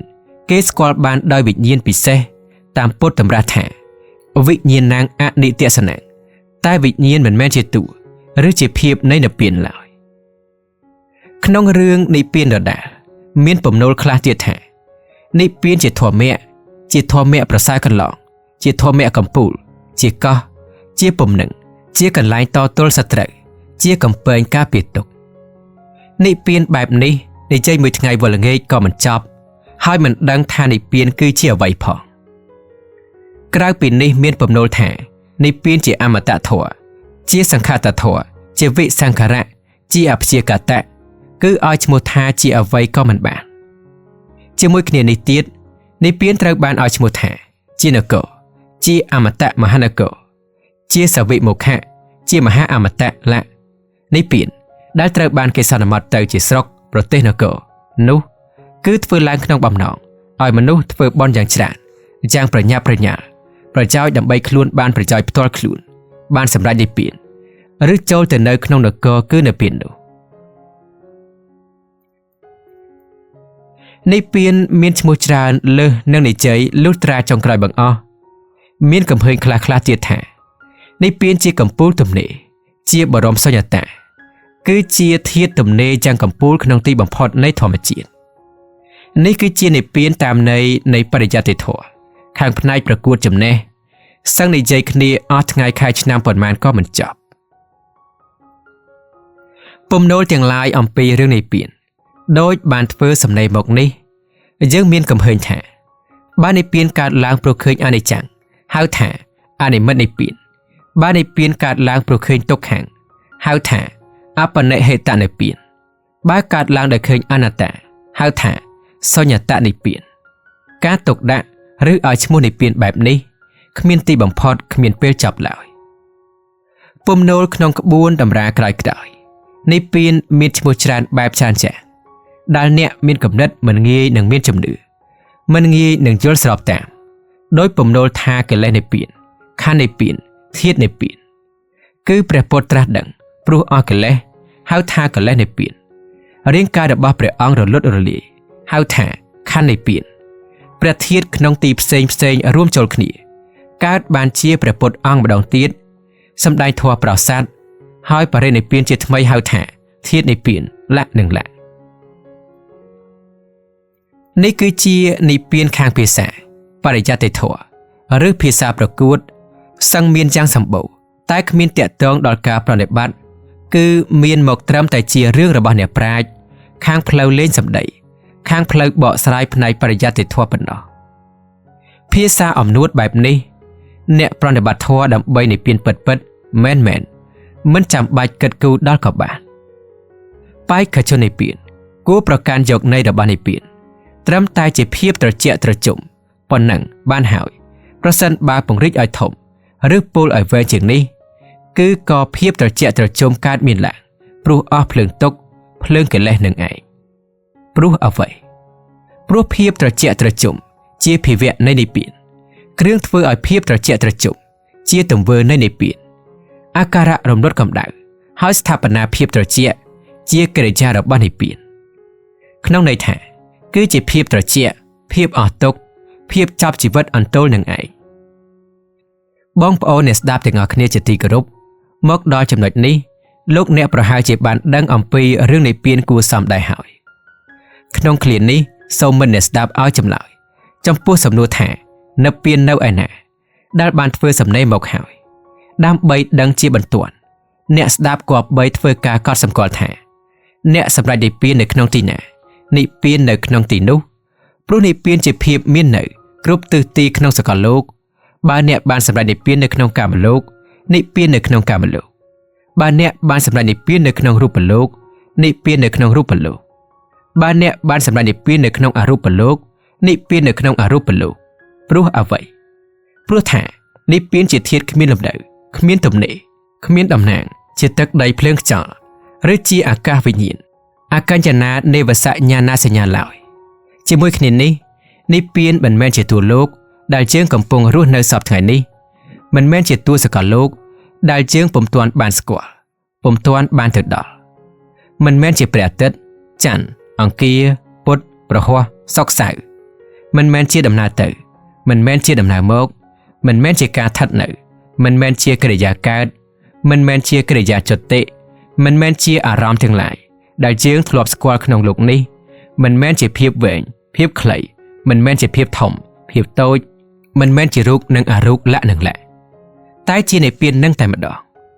ក្នុងន័យថានិព្វានគឺជានិព្វានមាននៅគ្រប់ទិសទីក្នុងសកលលោកប៉ុន្តែជានិព្វានវិស័យមិនមែនជាលោកវិស័យឡើយចំពោះរឿងនេះអ្នកប្រាជ្ញខាងផ្នែកស្រាវជ្រាវលោកមានកំណត់ឃើញថាលោកគឺជាលោកនិព្វានគឺជានិព្វានសឹងមានភាពទំនាក់ទំនងប្រហាក់ប្រហែលទឹកនិងប្រេងដែលនៅក្នុងទីរួមគ្នាឬជាមួយគ្នាតែមិនចូលគ្នាដោយទឹកនៅជាវិស័យទឹកប្រេងនៅជាវិស័យប្រេងតាមភាពដើមដដែលនិព្វានពិតគេត្រូវបានក្នុងលោកក្នុងជាតិនេះគឺកម្ដៅមាននៅក្នុងទីណាគេត្រូវរំលត់កម្ដៅក្នុងទីនោះភាពក្ដៅនៅត្រង់ណាភាពត្រជាក់នៅត្រង់នោះក្ដៅកើតក្នុងទីណាទីនោះគ្មានត្រជាក់ក្ដៅរលត់ក្នុងទីណាទីនោះកើតត្រជាក់បើតាមន័យនេះនិព្វានគឺគេត្រូវបានក្នុងជីវិតនេះមិនមែនត្រូវបានក្នុងជីវិតខាងមុខទេប្រសិនបើរំលត់ភ្លើងកលេសបានដោយន័យថាកម្ដៅកើតមានក្នុងជាតិណាក្នុងទីណាពេលណាត្រូវរំលត់ក្នុងជាតិនោះទីនោះពេលនោះនិយាយដោយខ្លីគឺនិព្វានគេត្រូវបានសម្រេចក្នុងពេលកំពុងរស់មិនមែនស្លាប់ហើយទើបត្រូវបានទេនិព្វានក្នុងពុទ្ធសាសនាគឺជាធាតុដែលបុគ្គលត្រូវបានសម្រេចដោយគ្មានកំណត់កាលអកាលិកោ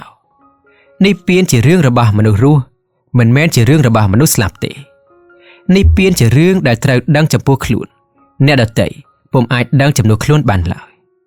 និព្វានគឺជាភាពត្រជាក់ដែលកើតមានភ្លាមជាមួយនឹងភាពរំលត់ភ្លើងកលេសភាពត្រជាក់គឺនិព្វានគេត្រូវស្វែងរកក្នុងភាពក្ដៅកម្ដៅមាននៅក្នុងទីនេះក្នុងជីវិតនេះត្រូវរុករកក្នុងទីនេះក្នុងជីវិតនេះទីណាមិនប្រកបដោយកលេសទីនោះជានិព្វានគឺថាកលេសមិនប្រកបក្នុងទីណានិព្វានក្នុងទីនោះប្រកបក្នុងទីនោះនិយាយម្យ៉ាងទៀតថាសង្សារវដ្តមិនប្រកបក្នុងទីណានិព្វានប្រកបក្នុងទីនោះ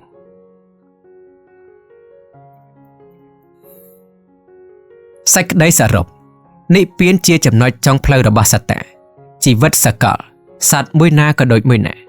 រមែងវិវត្តទៅរកស្ថាននៃនិព្វានរឿយភាពឆក់ស្រូបនៃនិព្វានហាក់មានមកលើមនុស្សគ្រប់កាលវេលា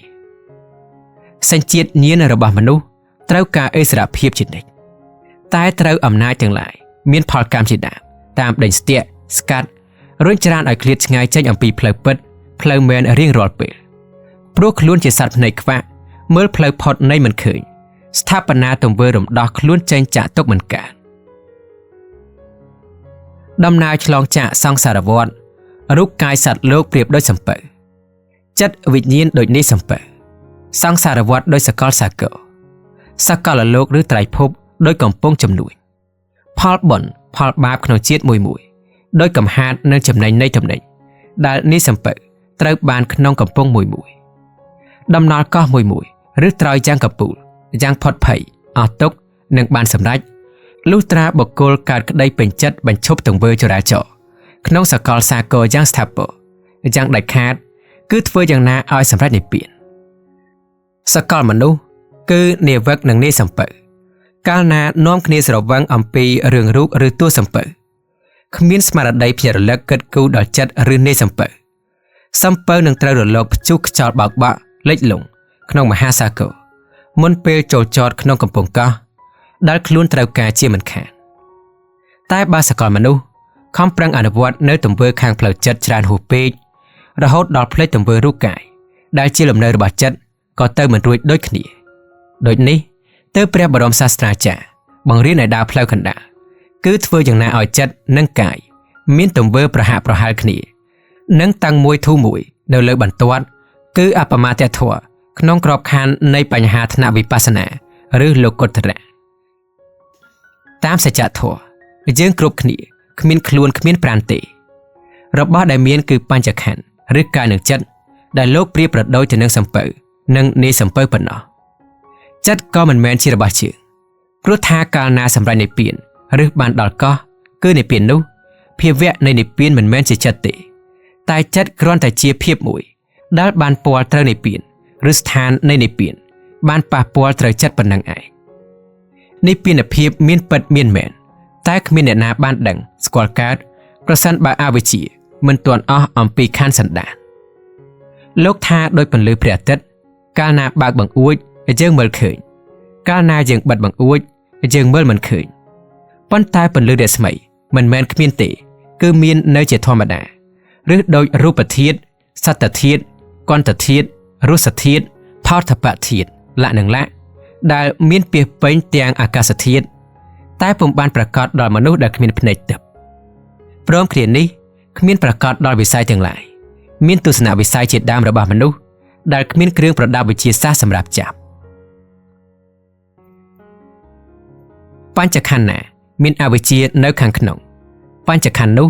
រមែងមានឧបទានបញ្ចក្ខន្ធមានឧបទានដូចនេះពុំអាចសម្ភាសជាមួយនឹងនិព្វានបានទេបញ្ចក្ខន្ធបែបនេះពោពេញទៅដោយទុក្ខដោយភាពអន្ទោលវល់វល់ខ្ពស់ទាបខ្ពស់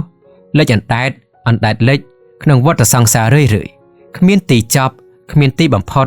គ្មានទីអស់ហើយឡើយបញ្ចក្ខន្ធក្រោយមកពីបានប្រតិបត្តិធម៌មានអវិជ្ជាឧបទានអស់ហើយបញ្ចក្ខន្ធនេះគ្មានគេគ្មានជើងគ្មានអញគ្មានឯងជាបញ្ចក្ខន្ធមានភាពសមគួរដល់ទង្វើសម្ផស្សរបស់ចិត្តជាមួយនឹងនិព្វានឬចូលដល់និព្វានដំណើរគ្នានេះចិត្តបេក្ខជននិព្វានបានទទួលរស់គឺភាពត្រជាក់សែនត្រជាក់របស់និព្វានជាប្រកបបញ្ចក្ខន្ធដែលមានអវិជ្ជាអស់ហើយតែមិនទាន់បែកធ្លាយឬមិនទាន់រលត់រលាយនៅឡើយបញ្ចក្ខន្ធនេះត្រូវបានផឹករស់និព្វានក្នុងជីវិតបច្ចុប្បន្នភាវៈនៃនិព្វានដូចនេះលោកហៅថាសឧបាតិសេសកាលណាបញ្ចក្ខន្ធបែកធ្លាយរលត់រលាយយ៉ាងគ្មានសំណល់យ៉ាងអស់ជើងកាលនោះរស់យ៉ាងកំពូលនៃនិព្វានដែលលោកឲ្យឈ្មោះថារស់ឯកឬរស់ទូលគឺរស់គ្មានអាស្រ័យបញ្ចក្ខន្ធនឹងមានក្នុងលំដាប់នោះភាវៈនៃនិព្វានបែបនេះលោកហៅថាអនុបាទិសេសឬខណ្ឌបរិនិព្វានទង្វើប្រតិបត្តិធម៌ជាន់ខ្ពស់ឬទង្វើអនុវត្តអរិយមគ្គមានអង្គ8ប្រការជាមួយនឹងបារមីធម៌10យ៉ាងដែលបានធ្វើសំណេរមកហើយគឺជាទង្វើស្ថាបនាផ្លូវនិងសង់ស្ពានដល់ឆ្លងទៅកាន់និព្វានសកលសត្វនៅជិតឬនៅឆ្ងាយអំពីនិព្វានប៉ុណ្ណាគ្មានអ្នកណាដឹងចំនួនអ្នកណាបានឡើយដំណឹងអំពីនិព្វានត្រូវដឹងដោយខ្លួនឯងដូចនេះទើបព្រះសម្មាសម្ពុទ្ធបានមានពំនូលថាធម្មៈទាំងឡាយរហូតដល់មាននិព្វានជាទីបំផុតនោះជាសន្តិដ្ឋិកោគឺអ្នកណាបានអ្នកនោះឃើញ